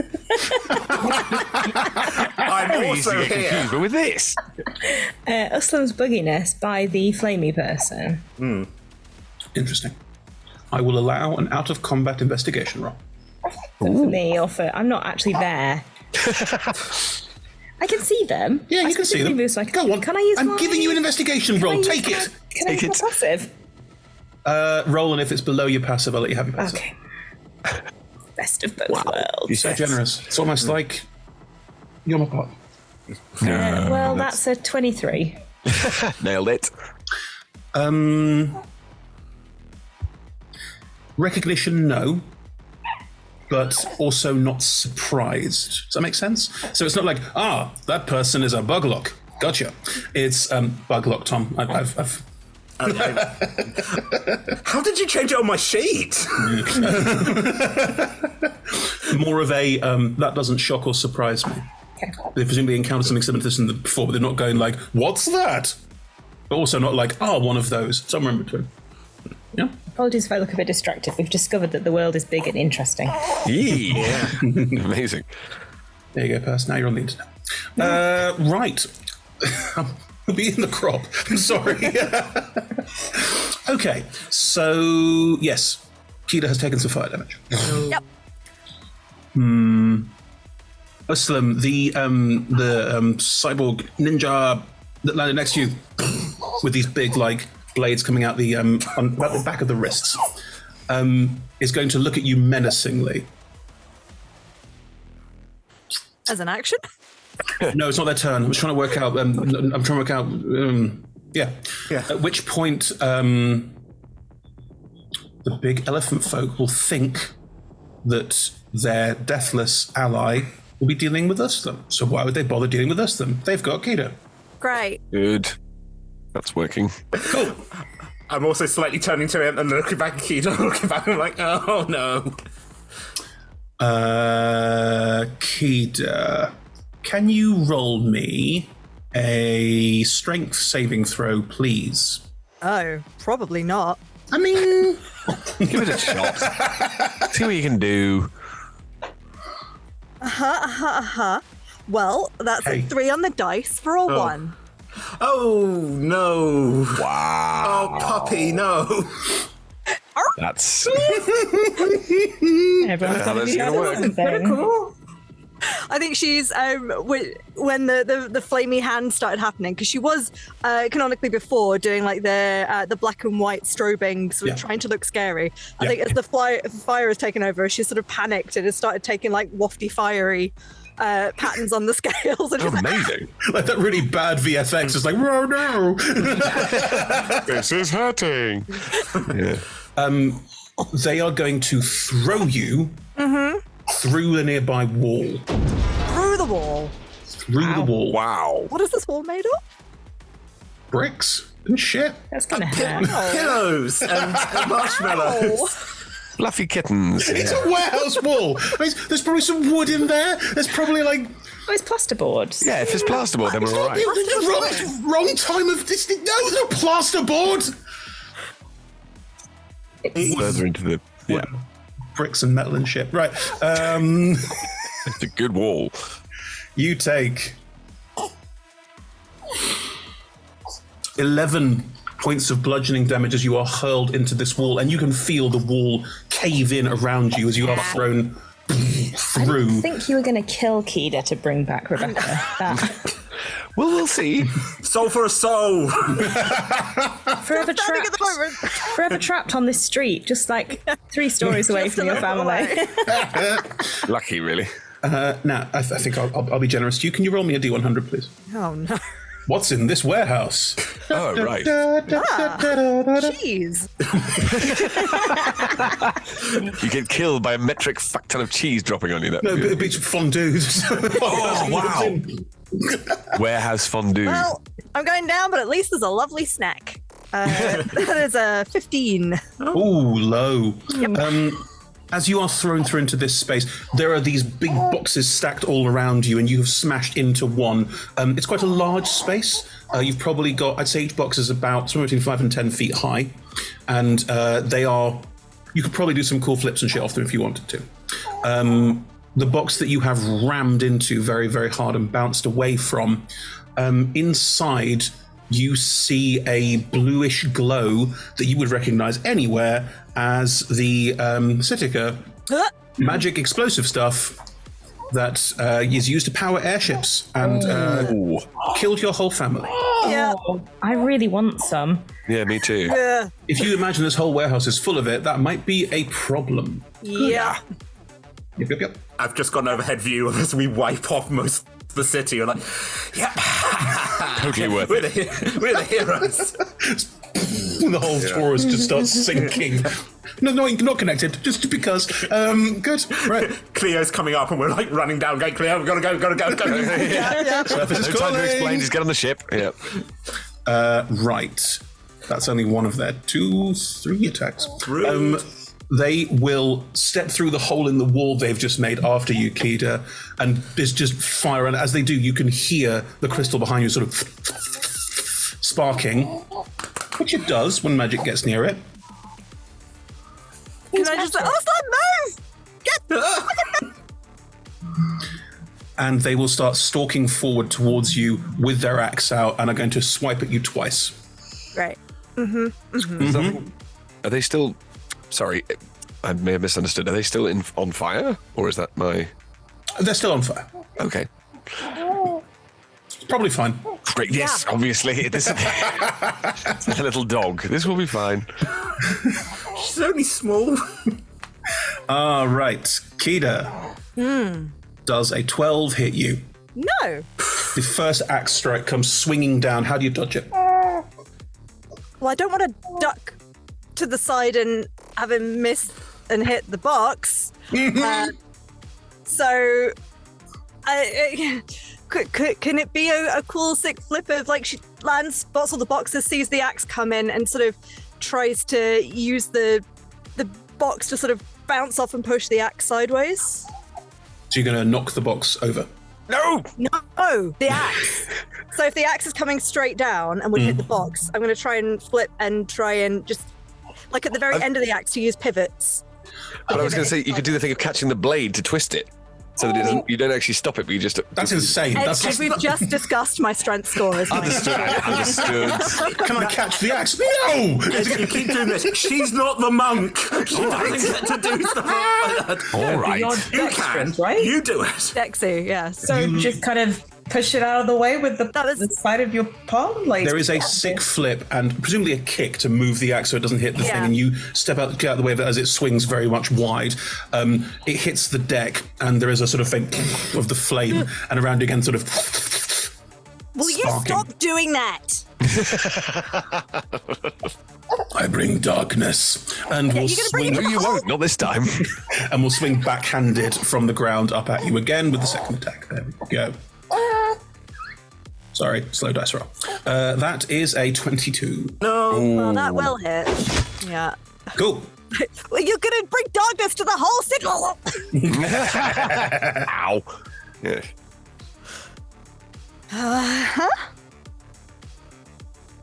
16 points of slashing damage.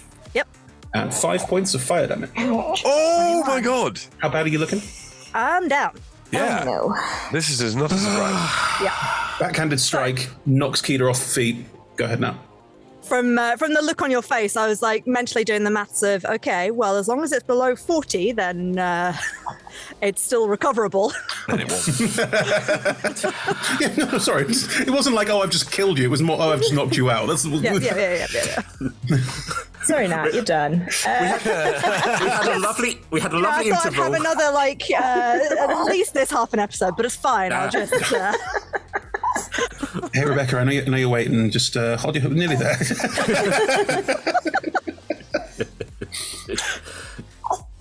Right. The axe comes back, and I think because it's backhanded, it'll catch you in the ribs under the arm, where the armor is quite weak. and there'll be a sort of crunch as the armor breaks, and a crunch as probably a rib or two breaks, and you're lifted up by the axe and thrown to one side. There's a big old cut, but you're unconscious, not dead. I mean, you say that as if I'm wearing armor. What he's done is ruined my cool jacket. The Jubilee jacket, no! Nat is furious about. It's studded leather though, right?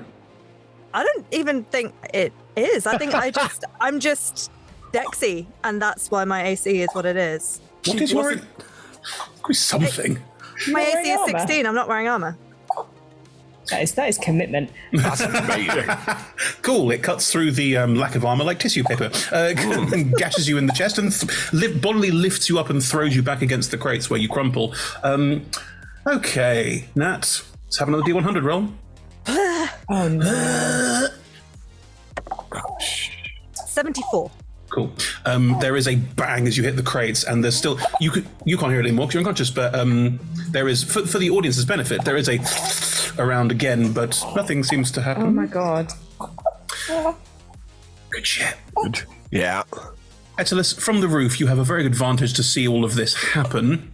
However, there is also a vampire in front of you looking perturbed because Astel just, I think, did some damage. What did you do, Em? Do you remember? What? You cast a spell on the vampire. What was it? I don't think so. I mean, a burning hands them, and then Etelis did like some really sick arrow damage. Oh, you did? Yeah, before they jumped on the roof, and I was like, wait, no, you don't want to do this because I can make you dead. If you don't want to be dead, then don't. And then they did anyway. And then I'm now in front of Etelis. Yes. You're in front of Etelis right now. Yes. I can't remember what you did on your turn, though. I did very little because I chill touched the big elephant person for 1 point of damage. Oh, that's why. I wonder why they hit one off max. Okay. God, I'm still at max. I know no one's hit them yet. I did hit them. I did hit them. Well, just as luck would have it, they didn't heal this round, so we're fine. Good, right. Atlas, it's your turn. My apologies. You can see all this happen. Your new friend made contact with a wall, and now the wall is no longer there. It's a big hit. So I'm shouting, Kida, are you all right? Nothing. No. Look at Astel and be like, what do I do? Distract the big one out of the warehouse. Because Kida will actually murder us if the stuff explodes. You don't know it's there. You don't know it's there. We don't know it's there. We can't see the glow. You heard Kida shout, Uslam, get away from here. Oh. All right. I didn't know what it revealed. Yeah, rewind a little. I know as a player that you want that to happen, and I agree with you, but as a character, what does Astel say? I mean, she clearly wanted Uslam to get away from there, so maybe we should just leave. Get away. Follow the advice. Let's just leave, Kida. Well. We could try and pull him away from... She what seemed pronouns nice. did the elephant person use? Chris? Be they. We could try and pull him away from her, just in case. I mean, she doesn't... Was she wearing armor? I don't know. The cool Looking jacket. over at the vampire, the menace thing. It's like, will you? I've got this one. Okay. The vampire's just right there, like just listening to your conversation. Yeah, has literally plans. gone and already like sucked out some of my vitality. That's correct. Like an asshole. Those vitality sucking assholes. I'm That's what vampires are. Yeah, I'm go on. in between you and them, so you can definitely go. You won't take attack I don't opportunity. need to go. Wow, 6 seconds. Sorry. I thought talking was a free action. It is, but there are limits. To be fair, I didn't see that as in character but the bit about who can go where. Like, we're not Fine. talking about attacks of opportunity in character, are we? No. Okay. Yeah. You'll be dead like this, and I'm gonna cast this. If I saw the flames, Make yourself go big, up, Etelis. If I saw the flames go up, I'm going to cast a certain death spell on the elephant person. You currently can't see them. They're in a warehouse. Oh right, I thought that they weren't. Okay, I can't see them. Jump off the roof. How far do I need to go? That's what I was thinking. How far do I need to go on this route to get a better vantage point into the... Depends. Where you was Keita thrown into the wall of the roof that you're on, or the wall of the roof on the other side of the road? Because we didn't define it as such. A solution for that is to roll a d100. Right. Okay. The answer is either there is no way, or a little bit. 7. 77. How much? 77. All right, top half. It's on the other side of the road, so you could move a little bit down the rooftop to get a better vantage point to be able to see the elephant person. You probably have to arc around the vampire to get to a point where it's visible, but you're fine with that. It's combat movement while things are happening. It's totally fine. Yeah. You can get eyes on the elephant person. So I'm gonna like run. Atlas is gonna pad along the roof, like running around to kind of see, and I see Keita, I guess, on the ground, and the elephant. I was like, oh, and then I'm gonna be like dead like this, and I will basically sight along my bow, and do I have to roll to hit with this spell? Nah. Okay. Well, I'm going to sight along my bow and basically be like, you too cannot escape death. Not even you can escape death. There we go. You feel the spell click in. You're like, those are the words. That purple skull effect happens again and will wash over the elephant person, who will see you because you can see them and note this is happening to them and will look angry and fearful. Yeah, so what has happened is, as with everything, as with all my spells, it's kind of traveled down the bow in like this phantom sort of arrow, like with the skull on the end, and now it's appeared around them. It's like, yeah, like that. Yeah. That was me saying to the vampire. All right. Oh, I see. The vampire who you run around as... How is this going to work? Very confused. Eyes on me, Sailor. I can kill you dead, just like this, using this spell, but I'm not doing it on you. The vampire's going to look somewhat confused at someone your age rather inexpertly casting a Deathbringer spell, which isn't something they expect. Somewhat, there's a bit of fear. There's a bit of like, you know that spell. That's weird. Are you like a trainee? What the fuck? Like, it's just totally confusion. I didn't want to know the spell, but people keep trying to kill us, so maybe stop. Nice. Oh, no. That's what you're getting good. Right. Lovely. Dear. Keita, that's safe, please. Yep. Oh. Yep. Here we go. That was cocked. That landed perfectly wedged, so the point was up. A 15. Okay. One pass. There you go. Whew. That's better. The wound starts scabbing. There we go. 6 seconds. Just like... Scabbing. It's the effect of the glowy stuff just next to you. Stuff starts vaguely scabbing over. Is that a good thing or not? No, it's natural, but it doesn't matter. The vampire. You mean the blood flow starts to slow? Yeah, why not? Can the elephant actually heal this turn because of the effect of chill touch? The elephant can't. Yeah. The elephant didn't try to. It can't. Oh, I thought you were saying that the wound on the elephant. No, on Keita. Because Keita passed a death save. The vampire. Now, are you trying to draw the vampire's focus? Oh, yeah. Eyes on me, Sailor. Don't ask where Astel learned that. Clearly, Astel's been spending time in the docks in Waterdeep, like just hanging around. That octopus wasn't the first one. No judgment here. No. Astel is a fan of a club. All right, I will allow It's an probably a out place of... in Waterdeep where they do like 1 silver shots on a Wednesday for student night. Do you know where sailors hang out? Sailors and students, famously, same bars. Right. Hey, everyone wants $1 shots. Yeah.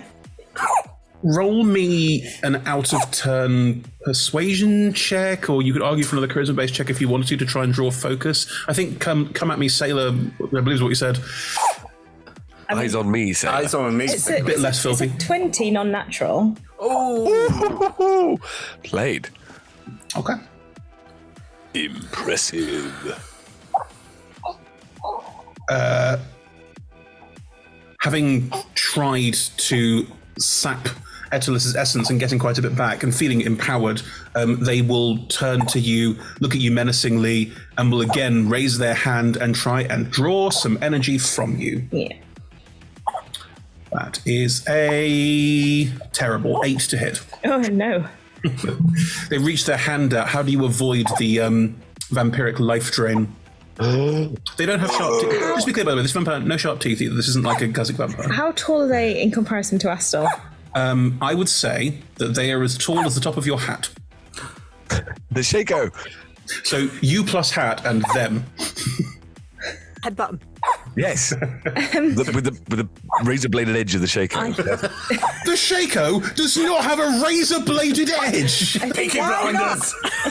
If someone would like to add that to Astor's character, hey, that's your choice. I don't need that. I'm not a combat character. I'm going to bat the arm away and go, oh yeah, I didn't say touch.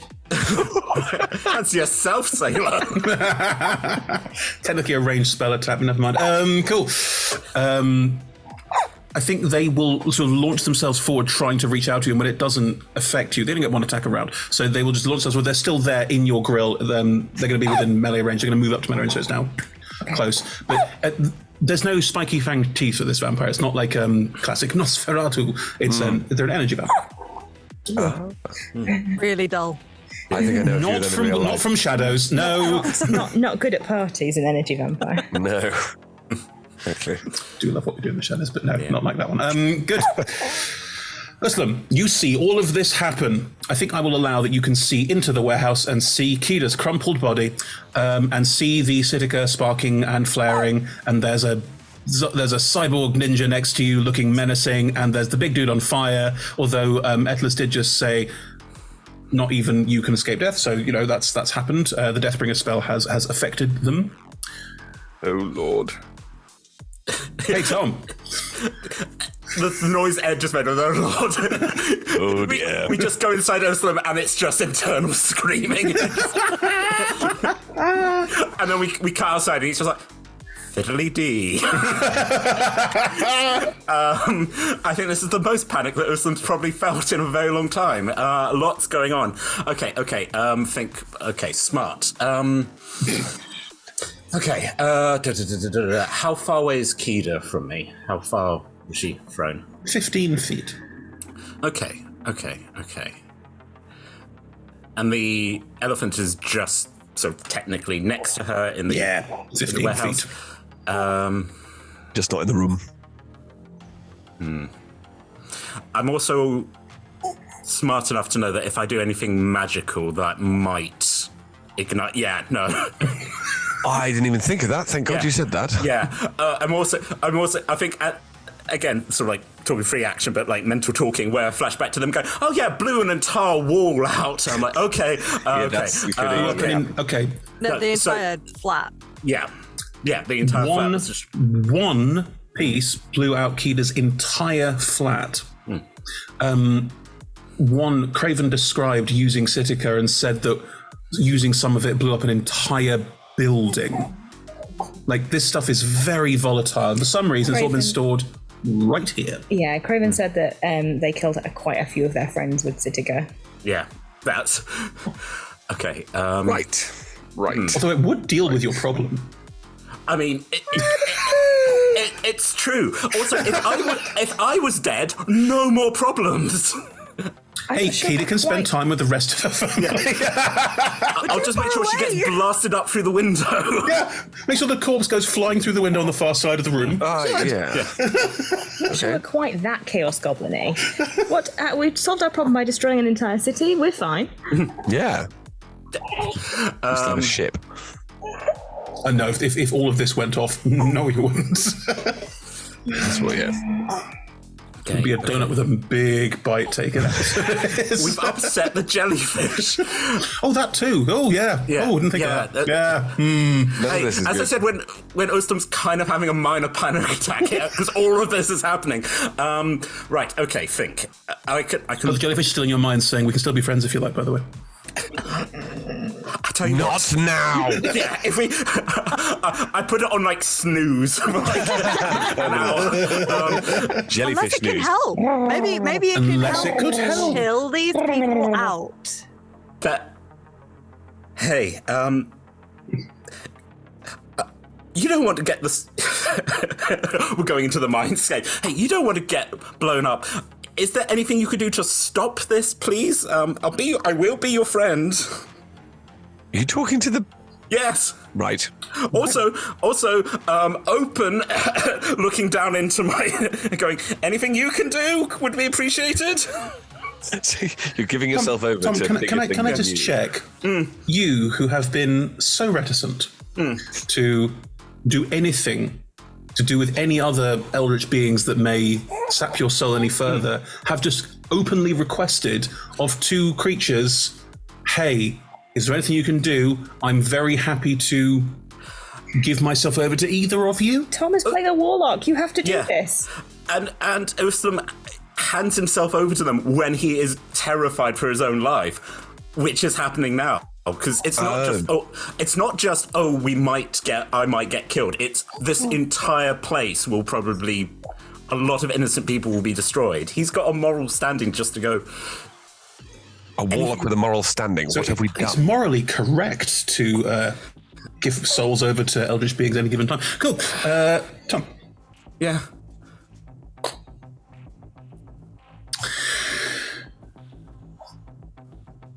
The jellyfish doesn't communicate verbally. As previously established, it is an empathetic being and really only just communicates empathetically. Feel the touch of its noodly appendage. Right. Here's looking at you, Sailor. It says it just gently straight inside my face, like, oh. That's stingy. Because it's been in your head this entire time going, come on, join the club of happiness. I'm sorry if you don't want me past the club, but the door's always open because happiness is universal and free. Do you open that door? Yes. Right. The pink fluffiness lies within. You instantly feel calmer. Everything's solvable. You've just got to find the right thing to do. Wow. That is the worst advice ever. It's very zen. Done! It's very zen. Everything is solvable. There's always a solution to every problem. And Uhlen's empathetic feeling towards you, the feeling you get,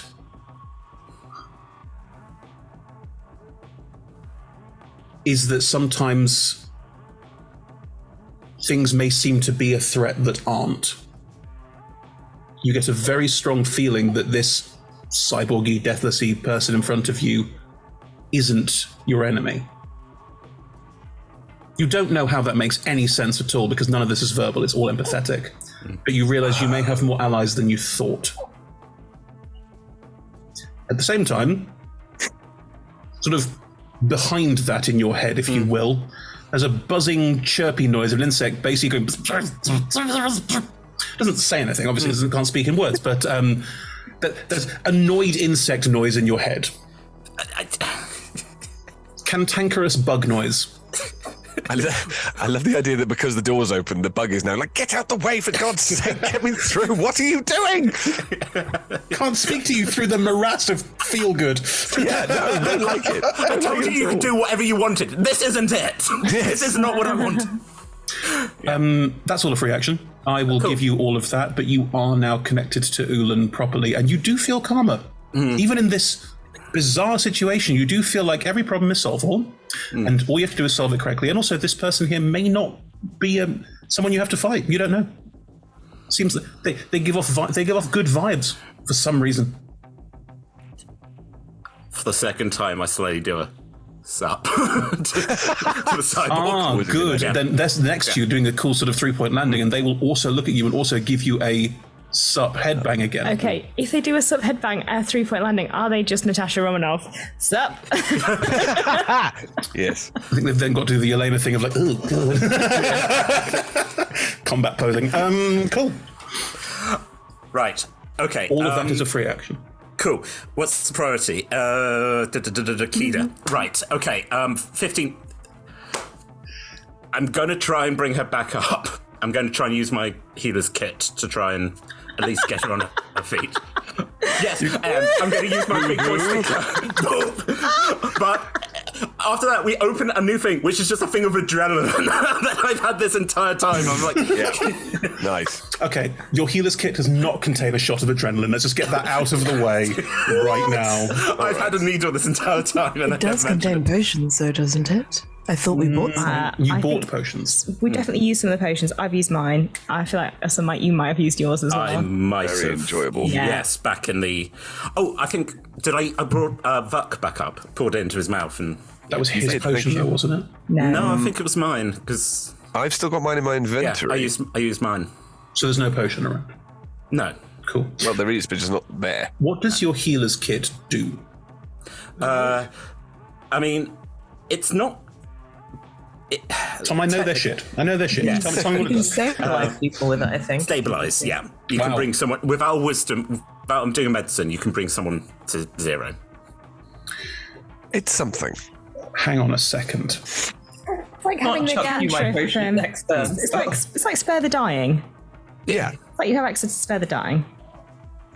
Hang on a minute. Do I get a "You're a good boy" sticker? That's what I was thinking. We'll come to it. Boo Boo is not here anymore.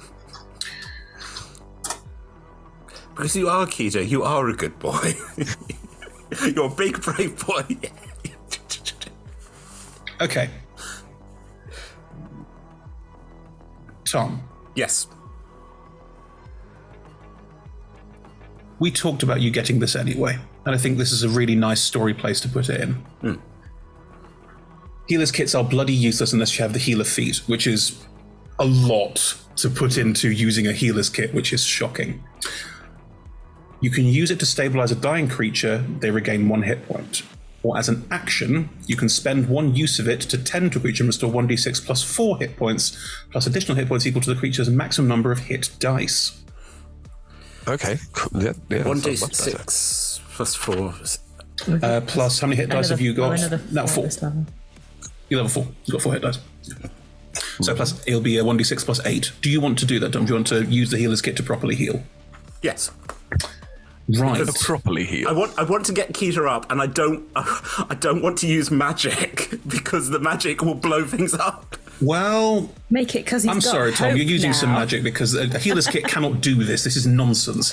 But I will allow that it can because of magic. Because Uhlen said to you, "What is the most important thing?" And your choice was healing the wounded, which it loves because that's exactly what it vibes with. So as you start applying you're a good boy stick, whatever the hell it's called.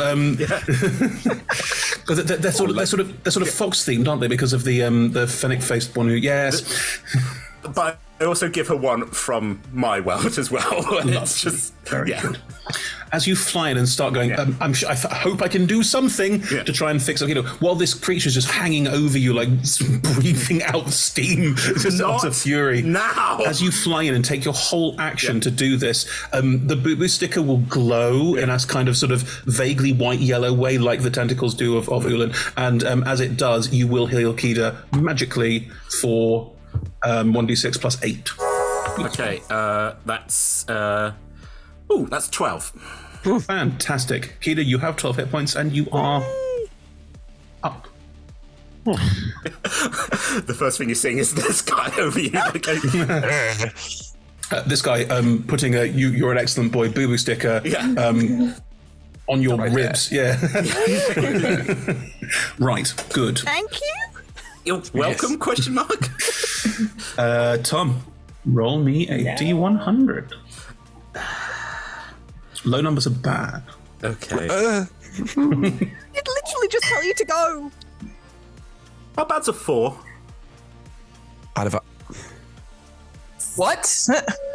Yeah. 004. Blow me up. Go on. No, that's not what it means. Right. Don't put ideas into their head like that. I need to roll some things. And you all thought I was going to blow everything up. Got that under control for the moment. Okay.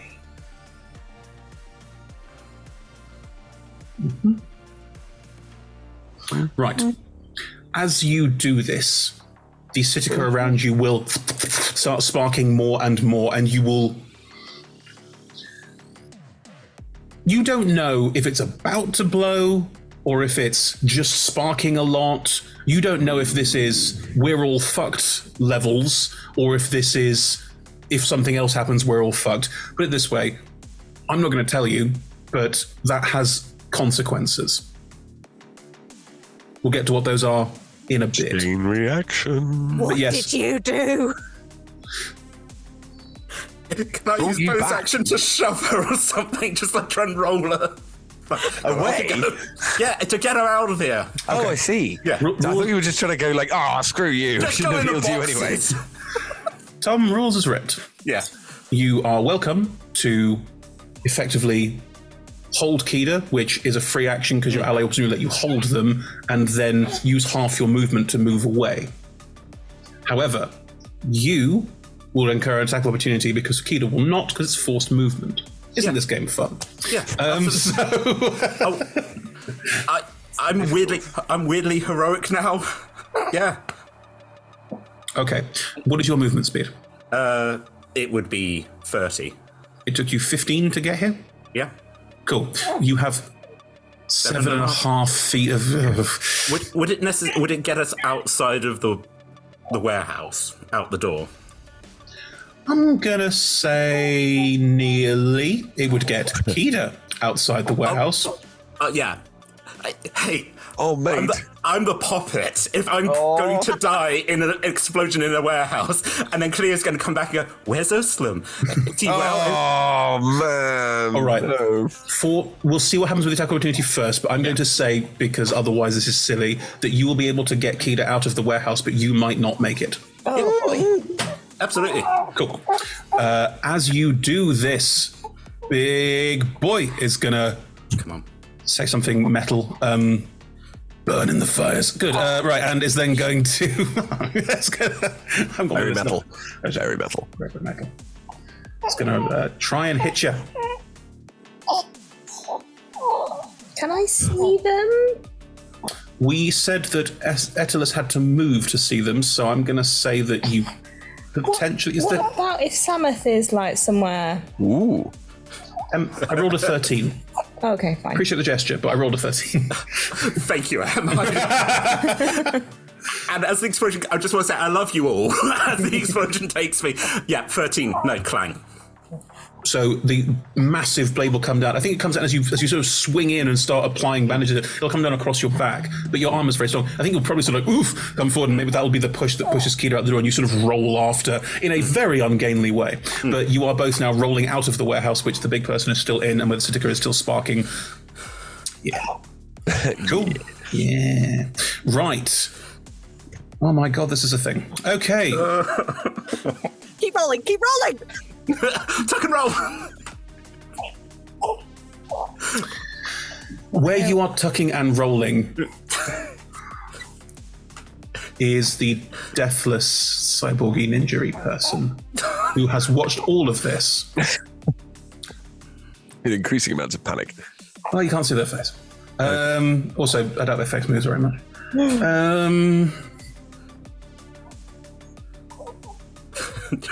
Just awkwardly looking up at them from our backs, like, hey. Hi.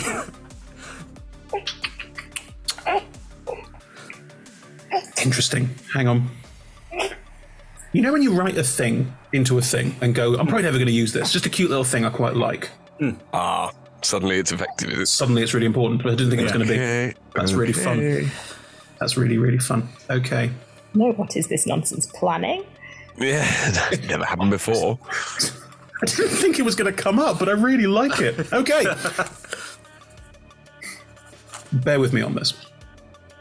It is going to reach up and grab hold of its head.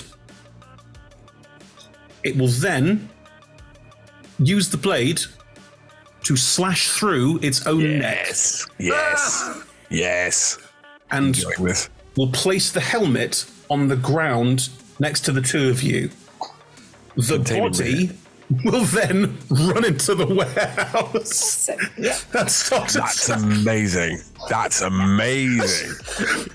Yep. So what's going to happen?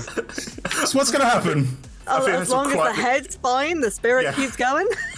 I sort of quietly pick it up and put it between the two of us, so we're holding onto it. Hello, new head friend. No, picking up a head is not a free action, so it's still there. Not moving, we're just sort of holding onto it. We're like, hey. But yes, the rest of it. Object interaction. Free Free anyway. object interaction. That's fair. Yeah, why not? Get into a little hug. The rest of the armor is going to run into the building and is going to start fighting the big one. I'm just going to do some quick average rolls. Let's go, everybody. What? Okay. I really feel like we should be trying to draw them out of the warehouse. Yeah. You do you, helmet man. Oh, there's nothing to. Okay. Could be helmet woman or helmet person. Helmet person, yes. Cool. There's clangs, and you can see they're fighting each other, and there's some hits are getting through. Combat is happening. Look. Right, so I'm still on the roof. Yeah, you've seen all of this. You're on the bridge. We can't see any of this. You have to move. Yeah. Well, this is what I mean. Further away than I was. In which case, Ed, you have a sort of Vuk has a kind of bitty view of this. What the fuck is going on? Sort of view of this. Yeah. Yeah. Okay. So the thing is that therefore Vuk has not been paying as much attention because he's not a particularly attention-paying person. So therefore we'll focus on the vampire. Fine. Because that is still there and still the target. Mm-hmm. Have I shillelied? I can't remember. Yes. I think you did at the start of combat. Talons are now hovering around the vampire. That's a spiritual weapon. Yeah. Oh, no, sorry. That's what I mean. I couldn't remember whether I'd... You spiritual weaponed, and the spiritual weapon was used to knock the Deathless off the bridge. You haven't shillelied because that's also a bonus action. Exactly. Yeah, that's the one. Okay. So you could shillelagh now and try and thwack the vampire, but they're on a roof and you're on a bridge. You have to climb up. You need your bonus action to use spiritual weapon if you want to hit with that. Yeah. The spiritual weapon is still floating around. The scythe claws, again, very metal, are still floating around the vampire. If you wanted to use those. No, it's. I think it'll just be a guiding bolt instead, because I want to try and finish off on it, or at least if I can hit it. They don't look the healthiest. They look like they were very badly burned, and then they got some energy back from Etelis, but they're not looking 100%. No, but now it's going to be a guiding bolt to finish them off, I think. Well, if you hit, yeah. Well, always the thing. That's the thing. Yep. Okay. So here we go. 10. I think not. Goes firing past. Yes. Suck this, and then just doesn't work. Why are we all being so sexually aggressive towards the vampire? You can still spiritual weapon. Yeah, your guiding bolt goes shrieking past, but you can still attack with a spiritual weapon because you can attack every turn as bonus action if you wish. I will do that. There is one issue with that. I don't seem to have spiritual weapon in my list. Well, you definitely used it, so you've definitely cast it. So, well, it's clerics. You can swap stuff out. Yeah, you've got it. Fine. Let's do that. Okay. In which case, the spiritual weapon will be the next. So another roll to hit, please. Yes. 17. That's better. There you go. Yes. Slashes across it. That's a D8, I think. Yeah, exactly. So let's just roll. Correct me if I'm wrong. 2d8 for spiritual weapon, surely. Well, it depends on what level you cast at, right? It would have been 1. 2. Sorry, it's the 2 to. Sorry, when it's level 1, is that 2 dice? No, when it's level 2, it's 1 dice. Fine. Sorry, it's that way around. I see. Yeah. Yes. Got it. Not that it mattered hugely. Pedantry, once again, 1 out. So that will be 10 points of damage, I think. On a D8? No, it's in plus. Oh, did you add? I don't know. I haven't played a cleric. Right. Okay. I think spiritual weapon might just be a flat roll. Yeah. That's fine. In which case, it is 4 damage. Cool. I'm hoping that is enough. No. Your claws slash across the vampire, and it will hiss. Mind, yes. Yeah, it's still hurt. Like, it's still not happy. Right. Are you staying on the bridge? Oh, it is your modifier. It's a D8 plus your modifier. Who does have the modifier? My apologies. So 10, still not enough, but it's still... It can't be 10 unless his modifier is 6, which is not. No, it's not. That's what I was picking a hope rather than that. So it'll be 6 rather than 10. Okay, still the same reaction, just Gotcha. the numbers are different. Yes, the numbers are... Have you considered giving yourself to the jellyfish? Not what I meant to do. Do you want to stay on the bridge? Yes, please. Grandiose. Asta. Vampire's not dead. No. You can tell I've been playing too much Zelda because what I want to do is get my paraglider out and jump off the roof. But obviously, Asta doesn't have a paraglider. That would work. Depends how much stamina you've got. How close to the edge of the roof am I? Oh, it's right there. How high up am I? 60 feet. 60 feet? Yeah. We're not that high up. I established early on that it was 60 feet. Yeah. It can't possibly have been because I wouldn't have been able to cast chill. Oh no, it's 120 feet. All right. All right. I'm going to jump off the roof. Asta! Bring it! Okay. My idiocy is infectious. I'm enjoying this. Can't fuck up jumping off the roof. No climbing involved. I'll get my healer's kit. Are you trying to do cool parkour off the bridges on the way down so you don't take the full damage? Or are you just going, I want to be down there? Whee! If there are awnings that I can sort of fall through, I will try and aim for an awning because that seems smart to like slow the fall. Okay. It worked for Indiana Jones. You just break and Aladdin. Yeah, exactly. We invoke the Aladdin rule. One jump ahead of the something. Yes. Red line. Red line. Okay. So Asta is Dexy, but I feel like he uses intelligence more than his Dex, so he's gonna try and no. Just wait. This is an intelligence thing to do. No. Can we use investigation? I didn't say that it was intelligent to do it. I said he might use intelligence to try and like reduce the chaos. No. No. I imagine as I start to run off the edge, Sabbath is just there going, why?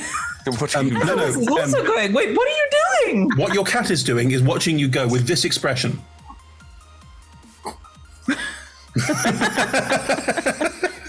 Sorry, for podcast listeners, I watched and shrugged. Good, right. So you're going to jump off the roof. Now, there are no awnings, there are no shop fronts here. It's a warehouse district. So we'll start there. Yeah. There are other bridges, as previously described, that you could try and land on, bounce off, make sure you don't take as much damage from the fall. Sure, I will try. Great. Then it's like the propeller guy on the Titanic. For those who don't know what Nat's talking about, there's a scene where a guy falls off the back of the Titanic and hits the propeller and starts spin-wheeling because someone had fun with the physics engine. Right, so that's a reference from all of our childhoods.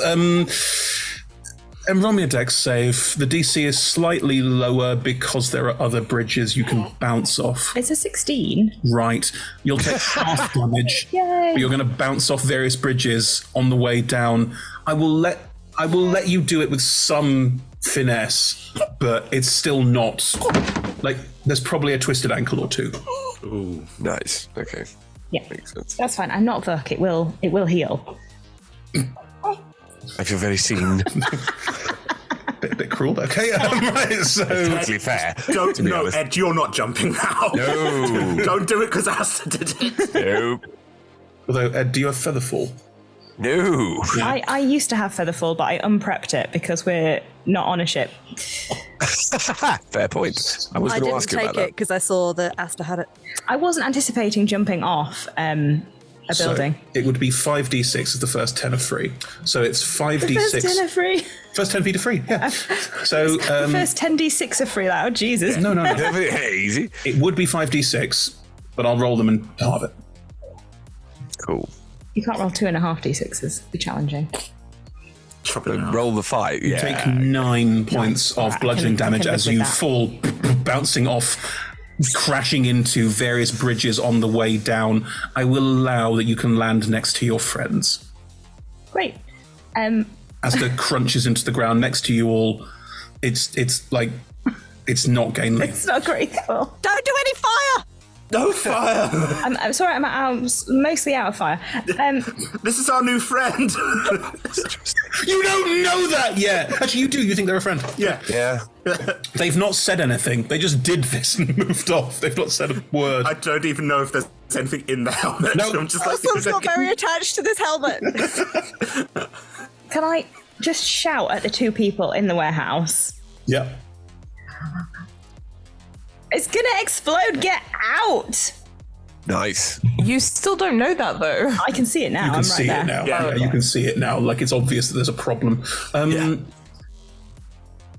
you just... What, rolling a persuasion check? What are you doing? Yeah, persuasion or intimidation. They're both the same for me.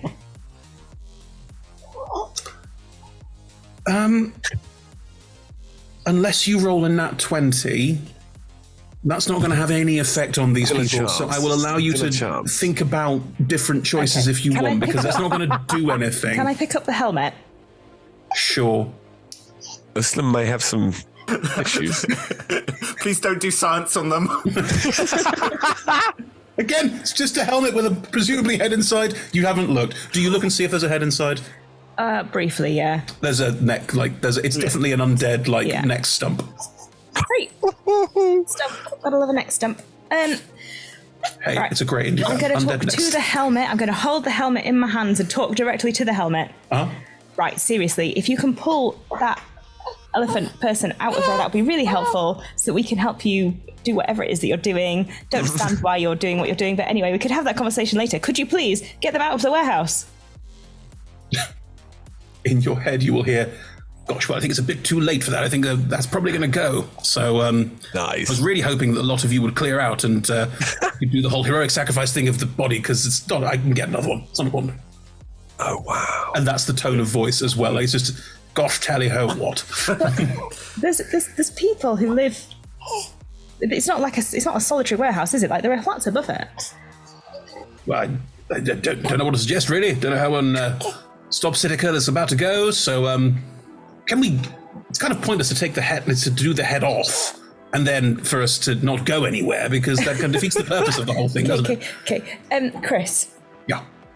Is there any way? Oh God. That I could come up with some sort of dampening magic on the spot that would only use first level and might stop this from blowing up? No. It's a nice shot. I feel like that was always unlikely. Would it help if we poured our canteens on it and tried to get it wet? No. Also worth checking. Do I think there's anything I can do to stop this from exploding? You have not got much experience with Sitica. You have no idea if this is guaranteed to blow or if it's just really close. Is it just one crate? No, Tom rolled 4. I was going to ask on my turn, but it seems more pressing to do it here and talking. I was going to ask if Kida's family would have learned anything about Sitica afterwards, or whether... Yeah, don't fuck with it. but is there any other knowledge that has been gleaned that either my dad... You know what, Nat? You know what? It's in your backstory. Roll me a history check. Okay.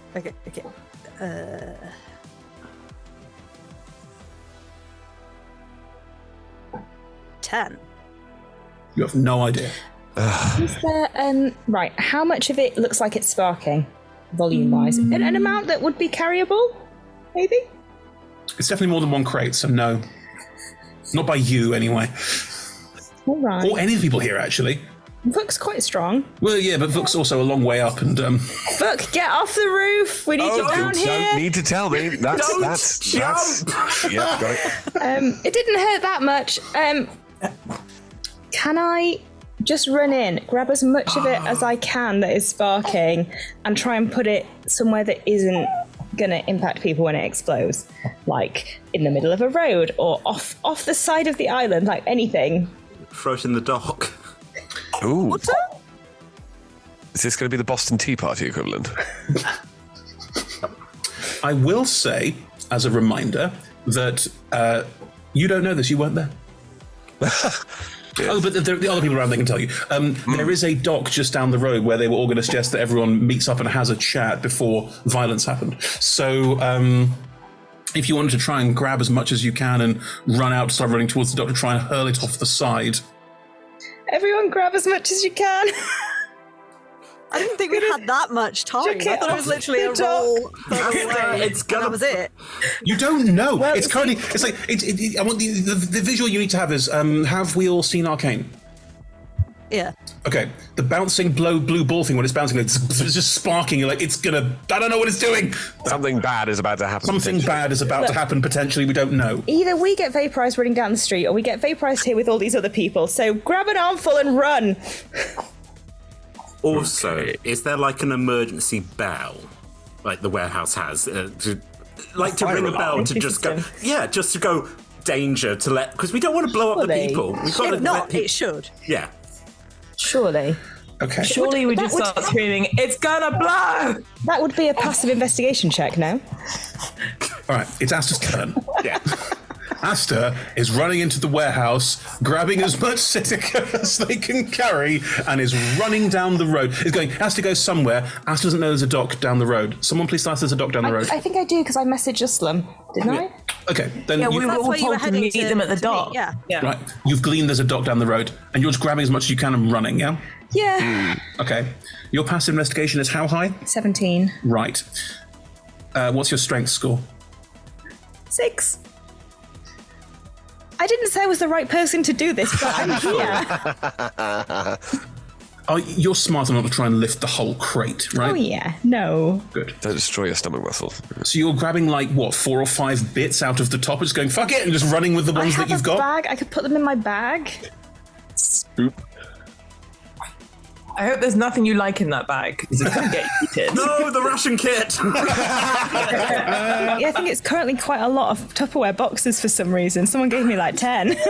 Nice. Yeah. I'll chuck out the Tupperware boxes and I'll start chucking in Zitica instead.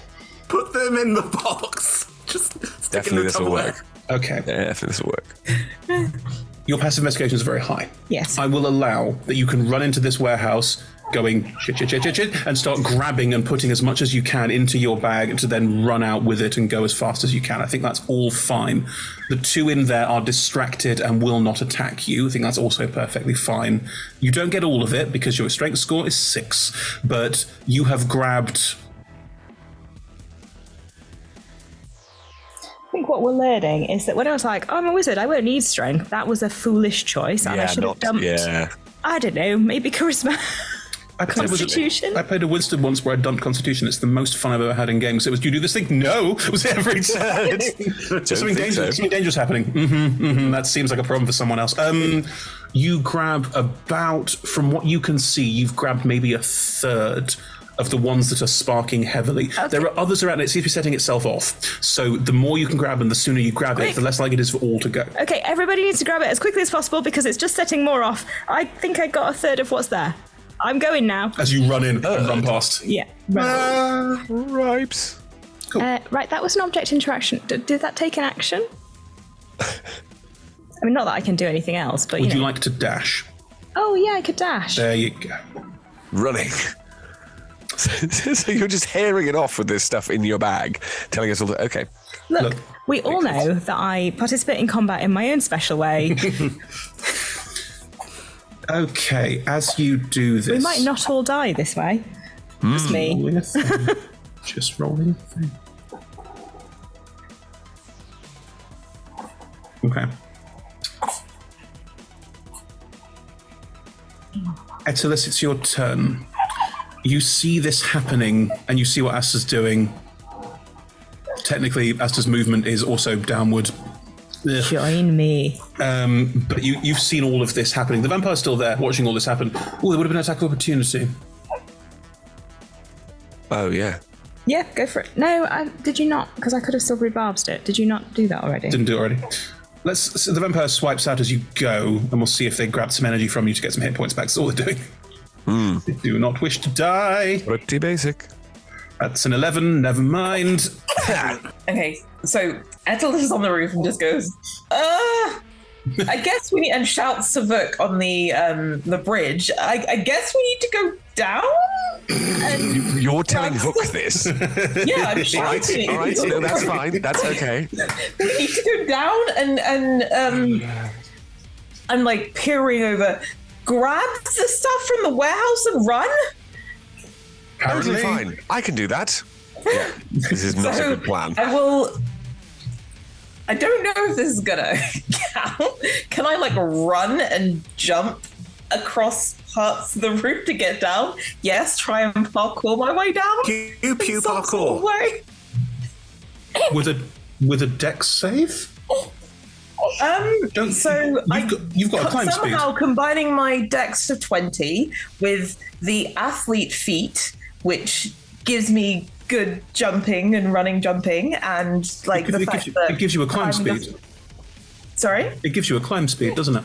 Yes, but also like a running a good jumping distance. So maybe I can jump from bridge to bridge and off the wall to get down without hurting myself at all.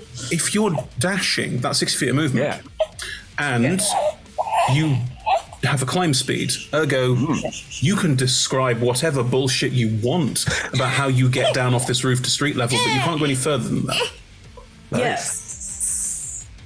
Which is why I'm trying. Okay, so you want to have some kind of clever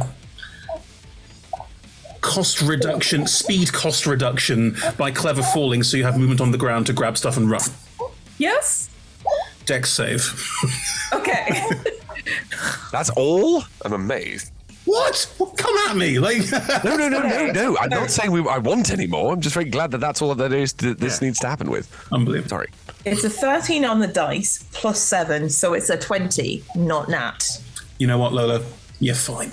Yes. Nailed it. Well played. You've still got 30 feet of movement as long as you dash. Cool. So that cost me 5 feet of movement, is what you're saying. 5 feet. You've got 35 feet, so you've got 70 feet. Okay, you've still got, because let's make it part of a dash to make life easy for ourselves, you've still got 40 feet of movement. Okay, cool. Right. So I'm gonna dash into the warehouse. What is your passive investigation? Low. So low. 10. Why? Which of these things are you going to grab? They all look like they're sparking and dangerous. Oh, man. I'm just going to grab the first thing that's in front of me. There's not, honestly. There's a box that's been half like. Surely there's a box that's been like half. Yeah, but you took the ones that were sparking out of that box. I thought they were all sparking. Kida and Ustam, you are right there. You could maybe assist in an investigation roll with advantage. That one. Okay, so hear me out. Helpful. Instead of investigation, perception, because it's a very quick, everything is happening at once thing. Now, we have talked about perception via investigation quite a lot in this campaign because you lot are assholes. Perception is a wide view, an overlook of a situation. Investigation is specific detail and function and study. You are looking for specific things. It is investigation. Roll it with advantage. DC's not insane. I didn't know I had skills that were uniquely useful. I would have stayed and pointed them out to people. We're not clear about that. Well, it's an 8 and a 10 on the dice. Which makes it... it's just a 10. 10. Okay. Those ones are sparking more than those ones. Okay. So we'll... Yeah. Cool. I'll shout at like the sparking ones. Yes. and then oh, thank God you're handsome, but a box bud. Yes. Oh, so handsome. Even in this situation, just so handsome. The light's just catching. Go over my back and try and grab the box and run. You know, the whole box. Is it like super heavy? It's nearly 10 foot square. Cube. Sorry. Not that then, no. I'm just gonna. I'm having trouble with that. I'm gonna. I feel like trying to stuff things into all of my little pouches is gonna go so stupid. I'll just grab as many as I can hold. What is your strength score? 11. That's better than average, yeah. You grab more of these sparking rocks and run. You don't get all of them, but you're doing fine. Until I catch up with Astle. Yeah, because you're faster. Okay. What are we doing with these? I don't know. I'm hoping we can find somewhere to throw them off. That's it. Oh my god. Love this show. It's amazing. Keita, Absolutely amazing. you're alive. Well done. Well, now. It's just you, Uslam, and a head. Good times. Right, I have a couple of questions. Sure. One, do I know whose warehouse this is? Oh, interesting. Good point. We have described before that there are symbols often on the boxes of things, and there are symbols on the boxes in these warehouses. And Keita, you can see into the warehouse, so roll me a... Actually, do you need a roll for this? You're local. You know this.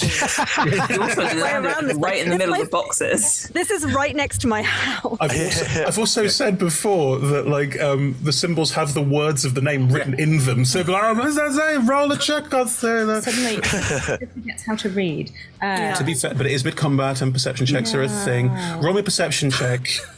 The DC is super low. Definitely. I mean, my bonus is +4. Is it that low? Just tell us what it is. Just tell us what it is. Hey, Nat, don't roll a 1. Don't roll a 1. That's all I'm saying. 11. So Yeah, you're fine. yay. Total. It is the Amalankia family. Those Amalankias. What a surprise. The ones who were dicks earlier are dicks now. Who was Amalankia? All tracks. Ainsa Amalankia was the smarmy one and the council meeting who had a word or two to say about... a word or two to say. Yeah, exactly that tone of voice. They were also one of the newer families. The one that we got Tom's medkit from. Yeah. No, okay, you need to be careful about the... We're in mid-combat, but still, you need to be careful differentiating here. They work for them, but in the same vein as some people work for Google, and they're fine. Good. Well, Work for companies who are owned by Google. Oh, look, what's that internet? Cut me out. Right, good. Google says don't be evil, so that must be fine. If you have Nat, to it's tell your people turn, that for you're not God's evil. sake. Do they have an ethics team again? Everything's on fire. Come on, Nat. I have a follow-up question. Okay. Are there civilians nearby the warehouse? People are currently running away.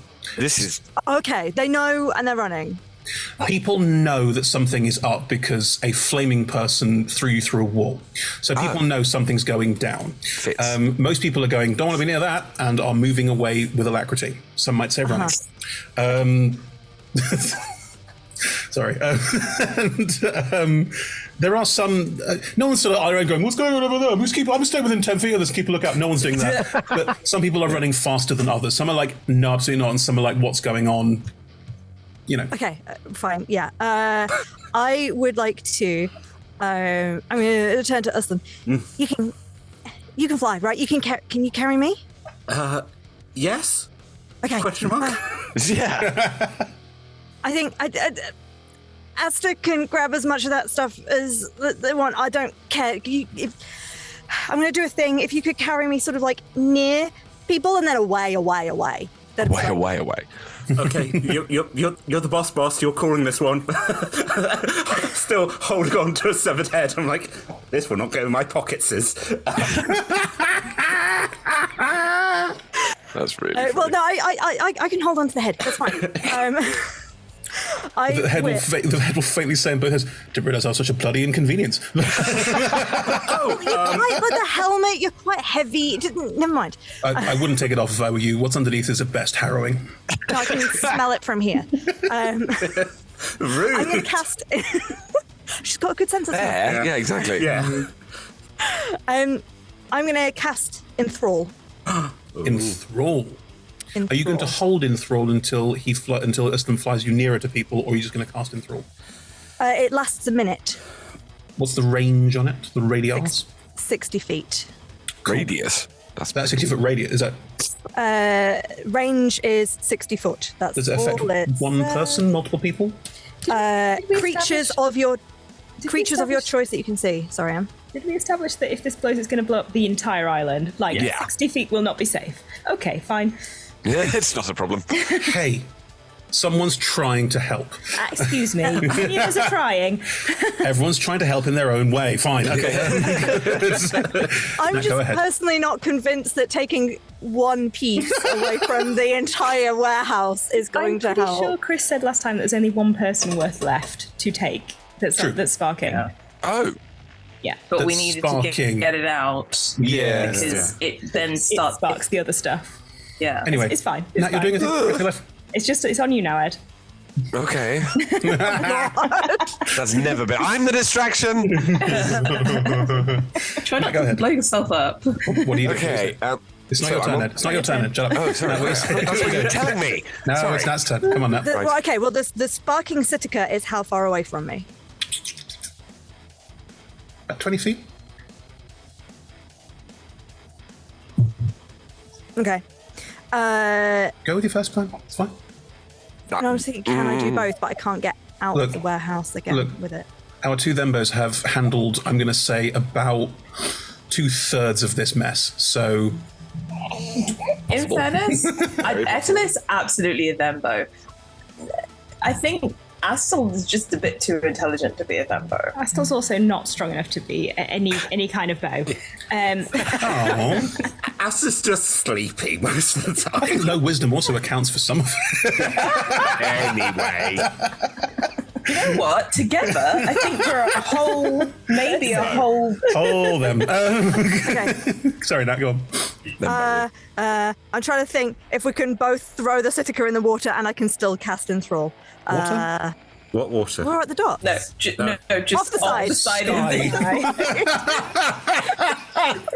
Wow, Have you that's forgotten this is pollution a on whole floating island? different scale. I live here.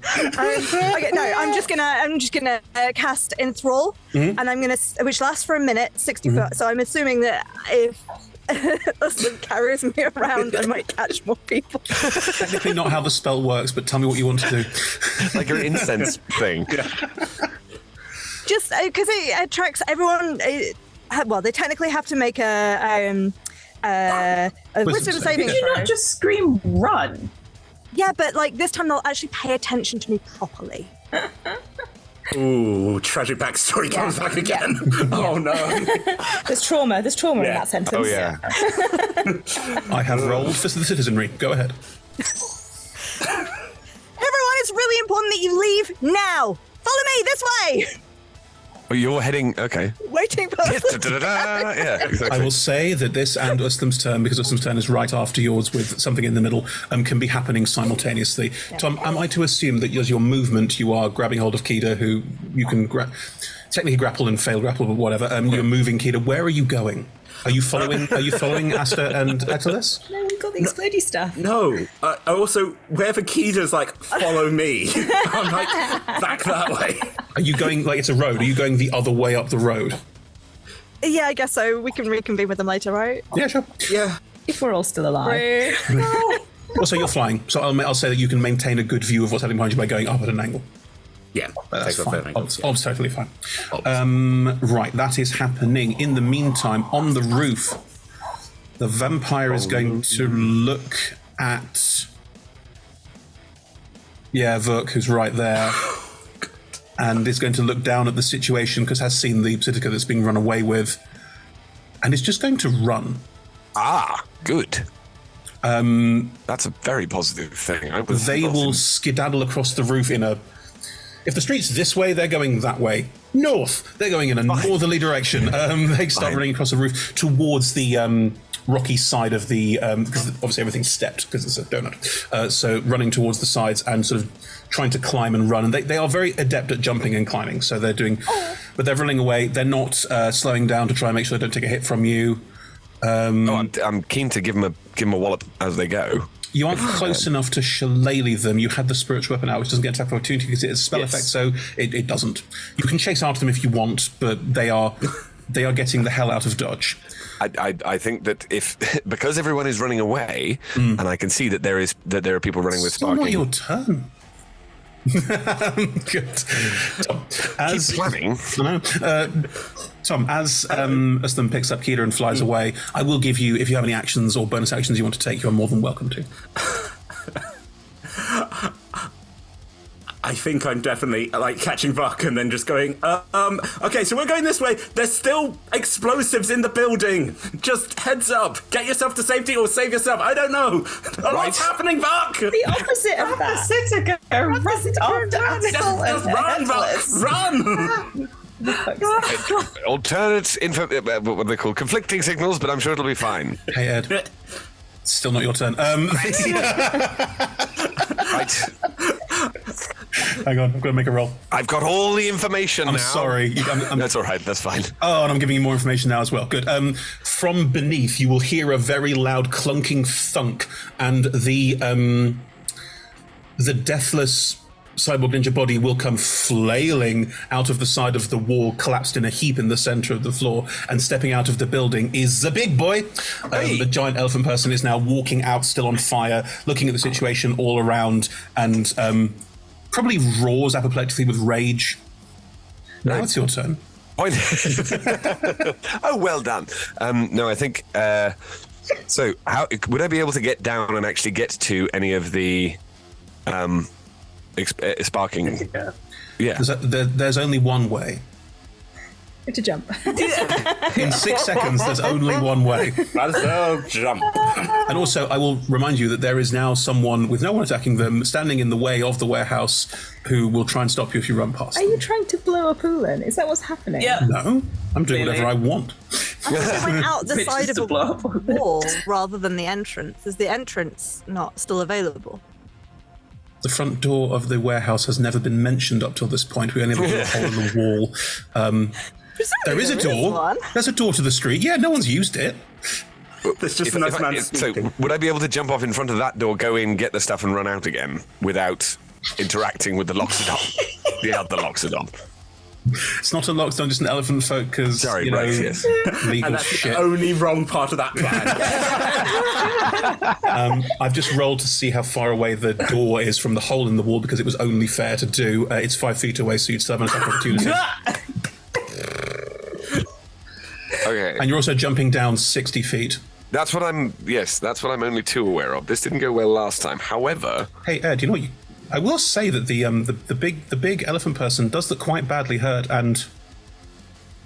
Did you land on them? That's a bad idea. That's a bad idea. No, it's not. No, it's I not. quite enjoy it because that would take out kill several birds with one big lump of armor. Including you!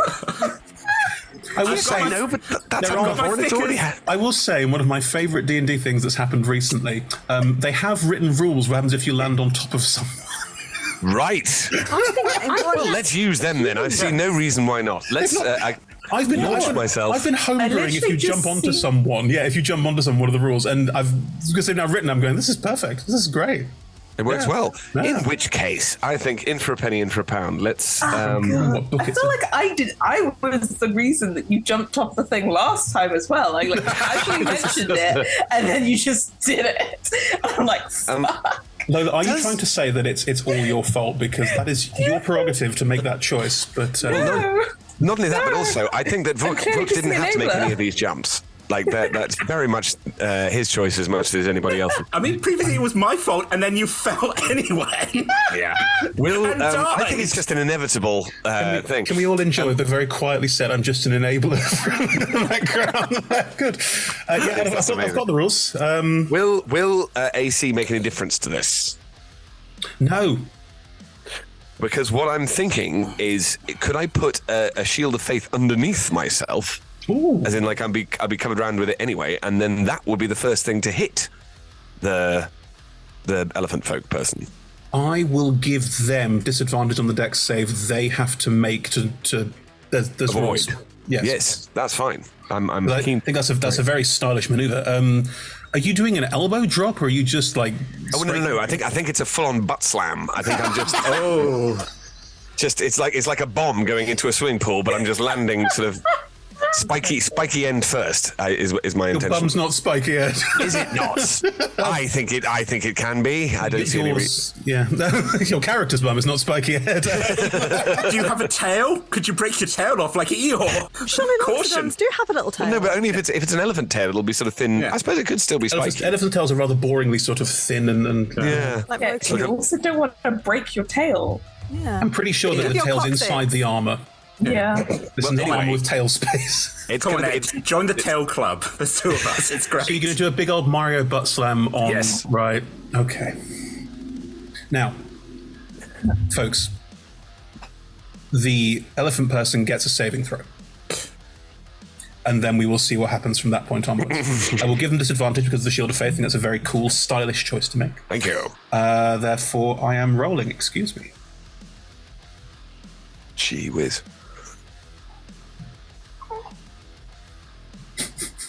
Okay. The dex isn't very high. This is working. You jump and fall directly down towards them. Do you say anything while you do this? Geronimo! Well, it wouldn't be that's the name. Why give him the warning? But no, true. Actually, yes, I will be as quiet as I can be. A better time for the turn of phrase, I'm the distraction. The thing is, I'm not trying to be a distraction. I suppose I am. I am the distraction. Yes, that is completely true. Technically, if he failed a wisdom saving throw, he would be at a disadvantage to notice anyone but me at this time. Ooh. Interesting. I didn't roll for him because, I didn't. Also, rage, does that, or is it not raging? He doesn't. Not the same thing. Fine. Not a player character, therefore doesn't have the same stat blocks as blah blah blah blah. Fine. I mean, it doesn't really matter, but is also enthralled by Kida flying away. Ooh, wicked. I was going to say, look at her ass, but fine. Off we go. What does, hang on, just for Ed's reference, what does that mean in terms of reaction attacks? If Ooh, not yes. anything apart from Kida, Nothing. they can still take attacks of opportunity because they have to look at Kida. Can't see other things. Interesting. I mean, they're going to be crushed under an ass, so we'll see how it goes first. But... Start with us and see how we go. It's quite distracting. Okay. Ed, can you roll me a dex saving throw, please? Right. That's okay. It's to see if you're prone or not. Oh, fine. Oh, interesting. All right. Saves. Dexterity, you say? Yes, please. I know it's not your best. Well, yes. Natural 20! Oh, 21! Yes, God. That's amazing. Okay. All right, you're not prone. No, the butt slam went better than it could possibly have been hoped for, I think. It must have gone like slam, bounce. Yes, Up to your exactly. feet. Out of any bit of my body, I think that's probably the most bouncy, so yes. Ed, this is another question. Are you using an action to attack as you do this, or are you just using it as... Okay. What are you attacking hang on. Wait, sorry, just because I cast the... You have Shillelagh, I believe. I do have Shillelagh. It's the Shield... No, Shield of Faith is a bonus action, so that's perfect. Then yes, please, you are welcome to attack as you do this. Excellent. Oh, this is awesome. I really thought I was going to die, which, touch wood, that may still happen. You might still, but we'll see how it goes. Yes, exactly. So hang on, with the Shillelagh, are we saying? Yeah. Amazing. Okay, cool. You're entering the creature's space and you're within 5 feet of it, you can attack it. I'm not breaking any rules here. 23. It's... This is... the most mighty. I suppose the Shillelagh could be the tail that's coming down first. But You could be powering the Shillelagh down into them as you land, which would be grotesque. Ooh. That's 11 damage. Okay. More than I was expecting. It's maths time. Ed, can you roll me 5d6, please? 5d6. Yes, please. Good. Is this one currently has Etelis done the thingy? Has Etelis done the thingy? To curse the Oh, big... yeah, I did. Yeah, you I cursed the big one. Yeah. I was like, you could die, like, because I could do that. Yeah. You got the words almost right, which in magic is enough, apparently. I got them almost right, and then I was like, no, wait, these are the words, and then I got it right. Good. Yep. 16. Right. Just above average. Ed, I have a proposal for you. Please feel free to tell me if you don't want this to happen. Right. If the staff goes in about there around the neck, it could go literally all the way through them and impale them all the way through. Yes. What? Would you like that to happen? Happy for that to happen. Just stop. Yes. So, well, I mean, it could, yes, just going down through them, that's kind of perfect. Do I stay on the top? They go prone. So I think what it will be is you land and impale through. You don't impale the stone floor. Like, this isn't a Lord of the Rings, so you don't suddenly go, I've made a hole in the floor. No, you jump through, you land in, and they just get completely impaled by it, and then your weight just bears them down to the ground. It'll probably break your staff. I think a worthy way for it to go. Let's find another one. Awesome. Yes. This will kill them, and they are dead. Bloody well hope so. Yes! Oh, good. You will also take 16 points of damage. Fine, in which case it's a double knockout. Oh, shit. Okay. Yes. Oh, no. No, that was no way anyone did you. My healing stickers are in the other pocket. Is there anything you'd like to say in its face as you kill it by... Killing yourself? There's a word for impaling someone all the way through. I can't remember what it is. Yes, no, I know what you mean, but I can't think of it either. Fist Bob? No, not a pejorative metaphor, Tom. An actual word, an actual genuine technical word. Chat. When you cut someone in half, it's hemisecting. Exactly. I think it's something along those lines, but I can't remember the individual thing. It's something like that. They used to do it in the torture rooms. Yes, the final way. That's what I was wondering, because you can avoid, live. Yeah, you can avoid all the organs and live. Yeah. It's not good. Anyway, but sorry, it's grim. Sorry, it's a lot of grim shit in 5 minutes. Final thing will be, yes. So sort of lying down and sort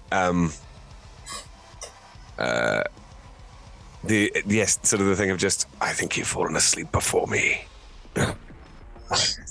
Lovely. Cool. You technically still have movement, but you are unconscious. Yes, no, I don't think I can do anything. Now my turn's gone, a lot has happened, and it was mostly good. For everyone's benefit, as you see Vuk just land on top of, and poleaxe. Is it poleaxing? No. Just land on top of this person, and completely, like, the fire just licks out of them, and the flames will lick around and then dissipate. And Vuk, because you're quite close, you will hear a very small voice faintly screaming that definitely isn't the elephant folks one. Cool. If it makes anyone feel any better, I've just healed 8 hit points. Because of my hex. Nice! Yeah. Take him down. Trust the warlock to go, hey, I benefited. Transfer that, can you? That'd be really useful. I'm coming back for you, I guess. Thank you. Hold on to Keita. Throw me. I'll stick the landing. There's still sparking Sitica in the warehouse behind this tableau as they both collapse to the ground. Yeah. Not a lot, but some. And there is more Sitica around that is starting to look like it might start sparking at any point. Asta, it is your turn. Right. Etlus is right next to me, right? Yes. Can I sling the bag that I currently have? Because all the Sitica I contain is in a bag. Can I sling that at Uslam? Uslam's not near you, do you mean Etlus? Sorry. Yeah, no, Etlus. When this catch gets made. It's hot and it's stressful. That's fair. Within 5 feet, I will allow you can pass something as a free action. That's fine. Lola, what's Etlus' strength score? 11. Give me a quick strength check. I wasn't carrying that much. Mine is only 6. Yeah. Sorry, Lola. Etlus specifically said I pick up as much as I can carry. Yep.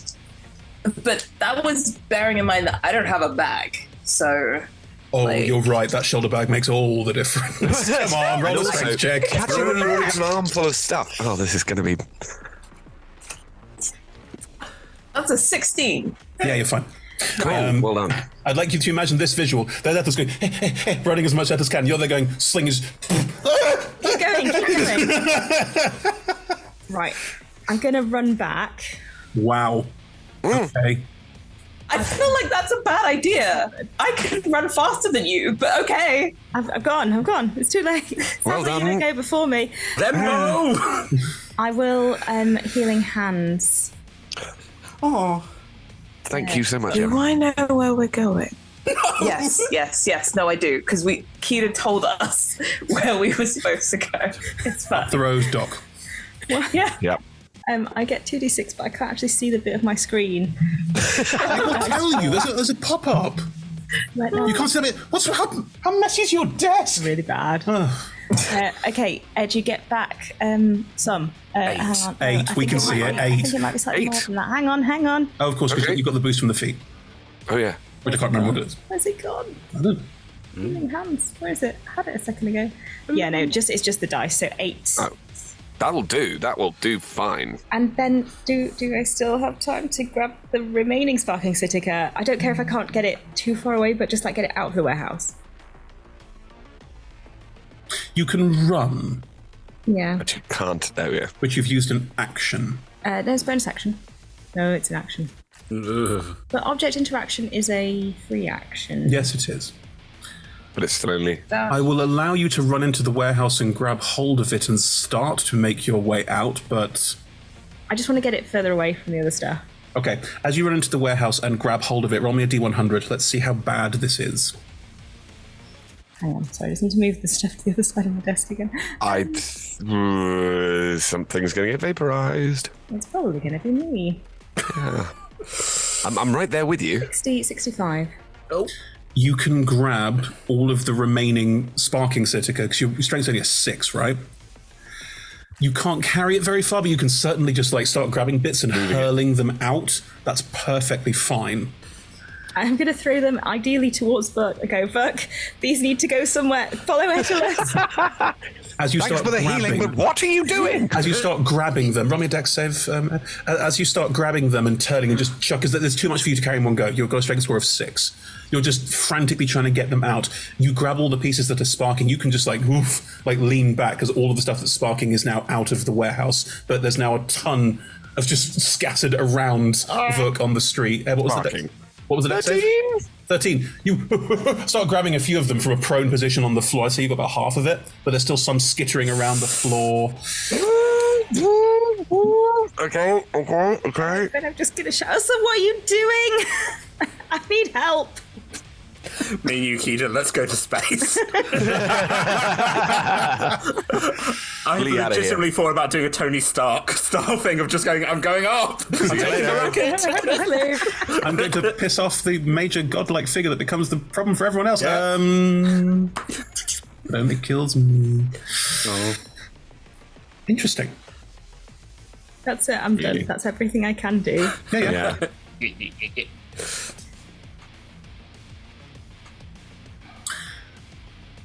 Vuk, you're most likely to see this best. As to you probably get a vague view of it. Kida, Uslam, it's behind you. Atlas, it's also behind you. You might not see this very well. Vuk, the Sitica that's falling around, you're like trying to grab all of it as best you can. A figure will leap from a balcony and land in front of you. It's the wizard from earlier, and she is going to start scrabbling around, picking all the pieces up. Yeah. Oh, thank God. Off the side. I knew she was good. She's going to start scrabbling to pick up all the pieces. Thank you, get rid of it. Oh. She picks up all of it. She's then going to look at you. What is she going to say?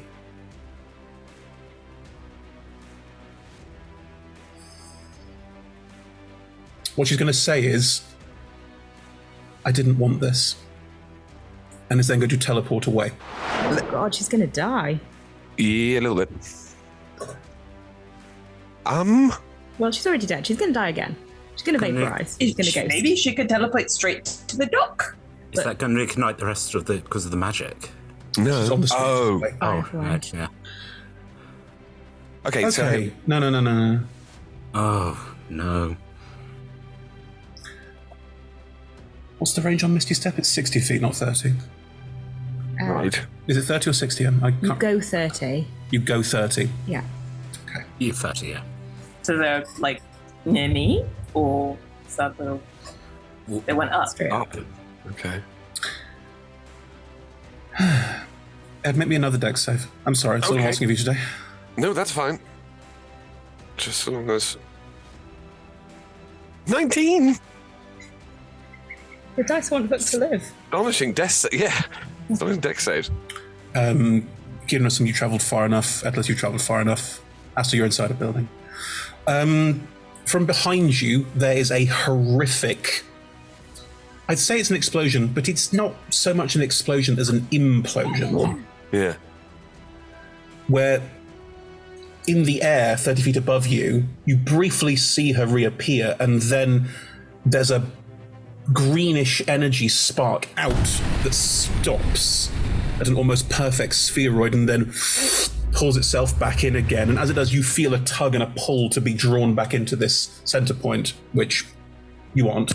You manage to hold the pieces that you've got, which is fine. Right. As it pulls in, there will be a sort of horrible ripping and tearing, and then nothing.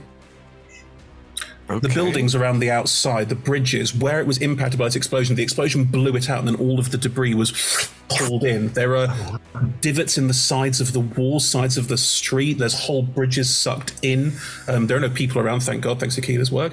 But yes. A large portion of this street is quite severely damaged. Keita, now I'm not going to ask you for a specific save here. It's up to you how you react to this, because you've seen this before. Oh, okay. Yeah. I think as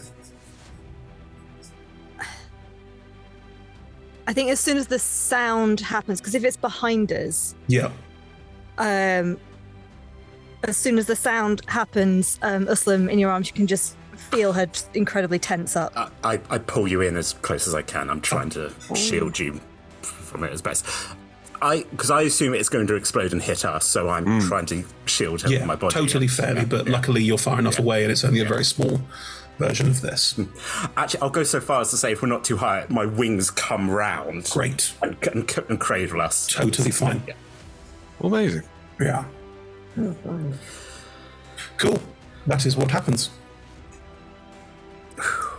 Atlas, it's your turn. Oh no! Yeah, so I'm still carrying sparking. Yes. I might have been running looking behind me at Aston. Was like, what the fuck is going on? In which case you'll get a glimpse of this and go, oh shit, I need to keep going. Yeah. Yes. Yeah. So I'm going to dash. Can I? Is it even possible for me to get there?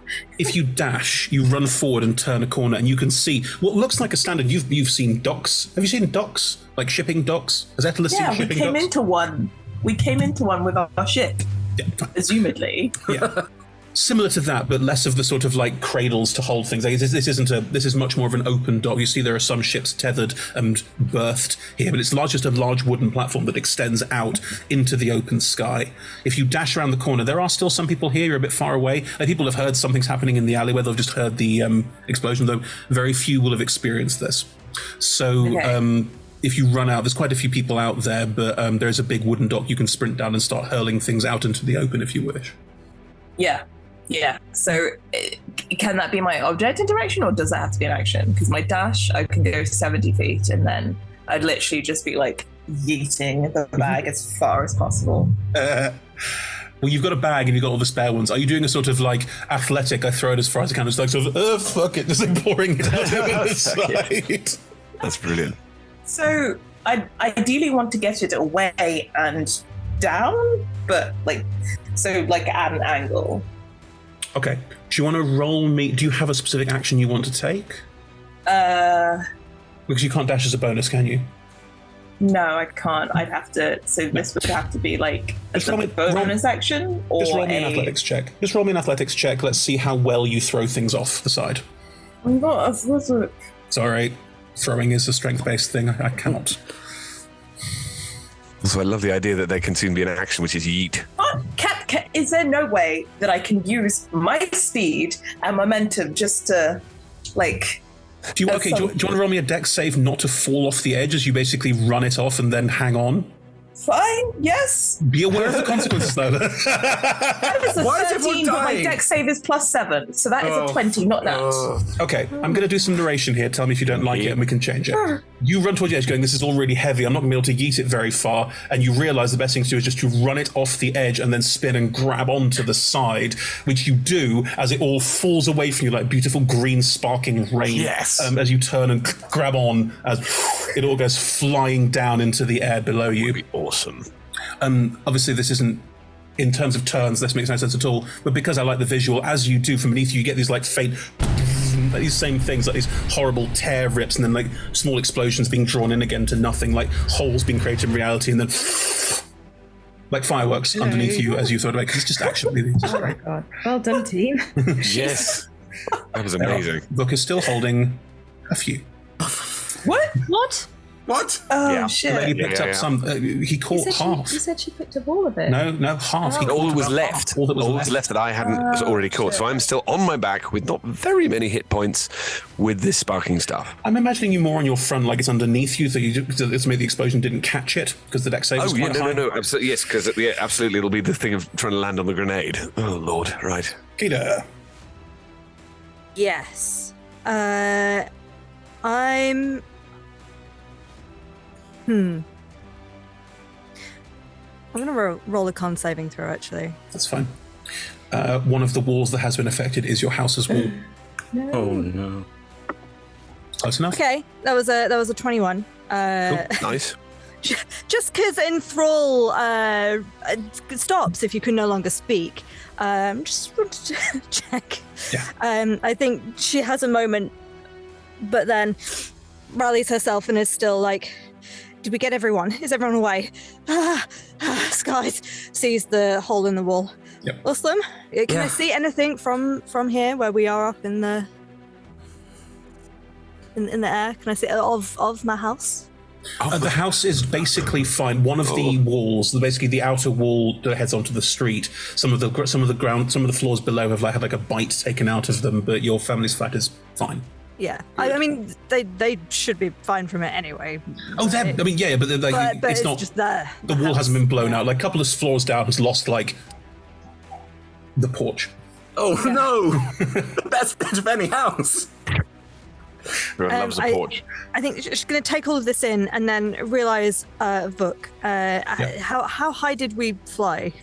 30 feet away. It doesn't. Okay. I'll keep going, taking everyone away. You go help Vuk. I'll catch up with you all at the dock. Okay. Just let me go. Just let me go.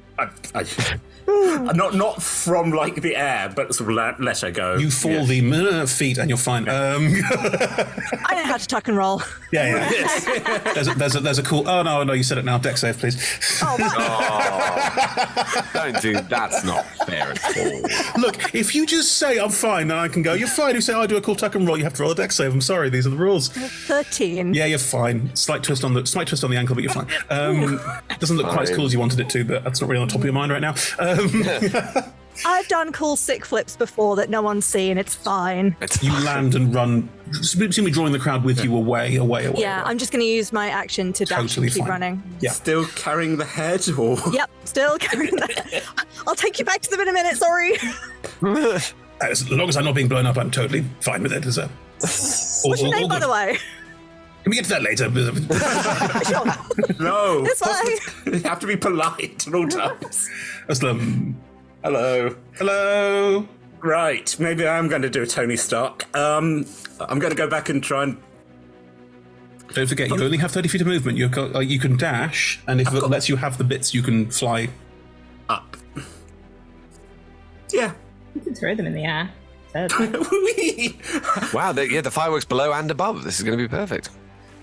I think that would be my intention, to try and get up away from the buildings and up to try and, That's my intention. All right.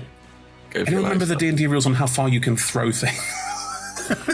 There are rules. Well, Faintest idea. If you go up as high as you can and throw them and just start falling. Yeah. You do fall 500 feet around. Rules is right. I mean, it's going to be painful. Yeah. But I have it's most of better my than just being... I have most of my hit points thanks to Eddie guy dying, so hopefully I won't snap my neck. Hopefully. Oh God. Okay. Well, everyone just seems to be falling. That's I promised Cleo I wasn't going to fall when she wasn't there. I hate to break my promises. I'm just like, I'm sorry, Cleo, as I just get dragged into it. I'd be more upset if you died. Yeah. Oh, I'm sorry, Cleo. You also made a promise that he wouldn't fall, so instead he's dead. That's not going to fly. I'm sure you're not going to remember this for the rest of your life. It's fine. All right. So with your movement to get to Vuk, I assume you give up the sparking Thitica Vuk? Yes. God, yes. You can fly 30 feet straight up, yes? You're then going to yeet them as hard as you can into the air, hoping they go off at the top of the arc, not fall back down to the ground and then go off. Yeah. Oh, yeah. You could guarantee... You've not taken an action. Dashing's an action for you. Yeah. If all the turns happen together, could one of us not, magic them while they're in the air? I mean, if I wanted to repeat what the wizard did, I have Misty Step. Do not do that. Oh. No. Can you not just, well, no, because you have to... do you have a bonus action spell? Well, can Vuk not Sacred Flame then? Because technically all the 6 seconds happen together, right? Who's Sacred Flaming? Vuk could, right? I can't Sacred Flame. If things... But could do something, some sort of range spell. If things fall 500 feet around, technically they would fly up and fly down as part of someone's turn. But do the turns happen? I thought the turns all happened simultaneously in a round. Arguably, How yes. you rule that? Tom, do you have a bonus action spell? I mean, I've got Hex, but that's not... That's fine. Yeah. Really? Magic's magic. I'm gonna chuck up Hexer. And literally, as they're falling, I'm like, "Fuck you!"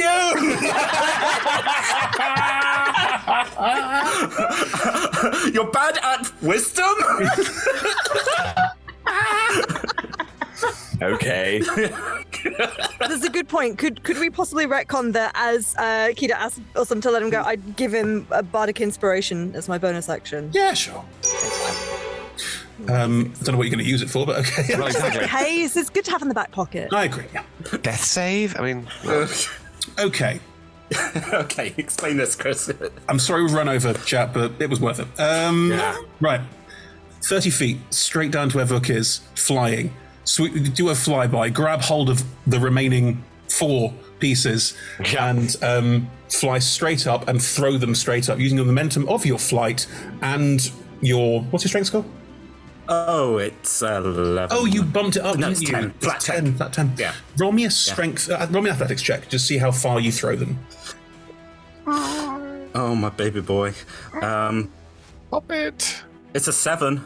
Add the inspiration. And that's now...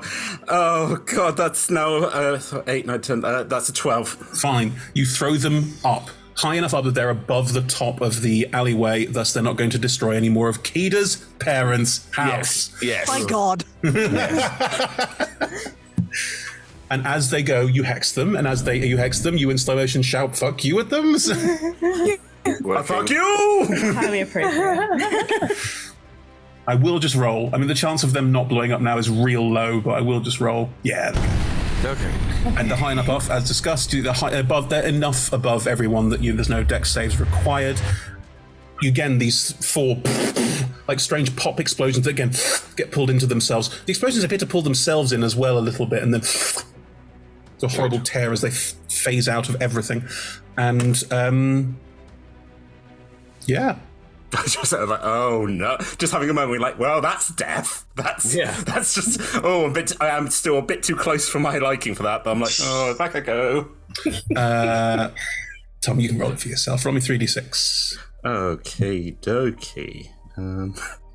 This is how much damage I'm going to take when I smack into the ground. Yeah. Oh, God. Oh, I rolled a 3, Chris. Oh. It's okay, because this is the point at which Cleo turns up. 50. No! Like I said, like Shovel Knight. I'm falling and Cleo just grabs me. I'm like, hooray! I'm the princess! To be fair, no, Shield Knight is a knight. It could be a princess. Anyway, 15 points of damage. Ouch. Are you okay? I'm not... Oh, yeah. Yeah, slightly worse than half, but... You don't suddenly go down. Okay. No, I'm not down. Look, grabbed, thrown, fly up. He'll fall straight down. I'm guessing you're aiming not to land on Vuk. That would be nice. Please don't land on me. I just killed someone with my butt. Please don't double... The elephant person, there's Vuk, and then... We've also joked about me using this as an attack as I did a Sephiroth, kind of like... Sorry, Vuk. Oh my God! You land next to your friend, right?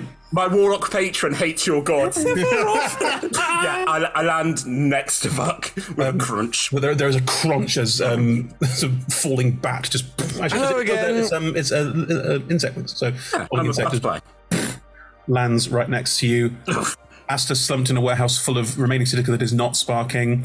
Kida running away with everyone, make sure everyone's okay. Etelis hanging off the side of the damn Sky Island. Good thing that I have a climbing speed and it's all good. So. That was very cool. M button? It has to be a button. We're way over time. While everyone's distracted, because I'm in the warehouse with the Zitica. What is wrong with you? angry.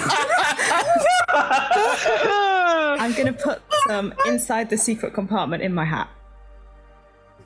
The shaker has a fine, right? Yes, well. You are going to be casting spells. Is Why it would you lead do lined? this? No, I'm not going to cast spells while I've got the Zitica in there, just for now. Just for now. I rolled a wisdom So what are you save. going to do? If we Are you get going to combat? You're going to and I yeet roll your high hand this, we're gonna first? be in We're not going to so be much combat trouble. again into before You don't know downtime. that! I'll throw it away. It'll be fine. I rolled a wisdom save. I rolled low. I do it. No, I'm not asking for that. Roll me a sleight of hand check. With advantage. Somebody is looking. Just stop putting it in their mouth. Just... 10 with advantage. Oh dear God. You know what? We're going to deal with that next time. Thank you for joining us, everyone. Sorry for running. Warehouse. My God, what fucking combat. That was crazy. Okay, thanks for joining us, everyone. I mean, we survived. It didn't look likely. Frankly ludicrous. Yeah. We didn't blow up a city. And Kida saved everybody. And so. Kida saved everyone. Well done. Hooray. All right, thanks for joining us, everyone. If you're joining us, you have joined us. Thank you very much for doing that. We play on Mondays, Tuesdays, and Fridays. Yes, join us on Mondays, where it's going to be either Josh's show, a Murderous Symphony. Murderous That's Symphony. it. Thank you, because Nat's in that. Nat, how's Murderous Symphony going? What's so murderous about the symphony? It's less murderous and more. Hello, here's my trauma. Trauma D&D on Monday. And then on Tuesdays, we're currently showing recaps of some of our long-running shows, some 12-parters we did years ago. So join us on Tuesdays. I think currently it's Seekers of Elturel, which also features Nat and Ed. It's awesome. George, do you have any? Good times. Good times. Yes. Great show. But yes, join us on Tuesdays for that. And on Fridays is Talking as a Free Action or Talk Together, where we either talk as a free action or talk together. It's either a question dungeon or a nice chatteroonie. So join us for those. Yes, you can find everything at twitch.tv/RollTogetherRPG, on YouTube at youtube.com/RollTogetherRPG. And there are podcast versions of all of our shows for that. Everyone just search for Roll Together RPG. Blah, blah, blah, blah, words. Blah. Thank you, D20 Club on Patreon. You're marvellous. You're lovely. Without you, this could not happen. You are. Thank you. And big thanks again to all of our sponsors and supporters. Join us on the socials. We're All Together RPG, including TikTok, because We may as well. Yeah. At this point. Yeah. Thank you. See you all soon. Bye-bye.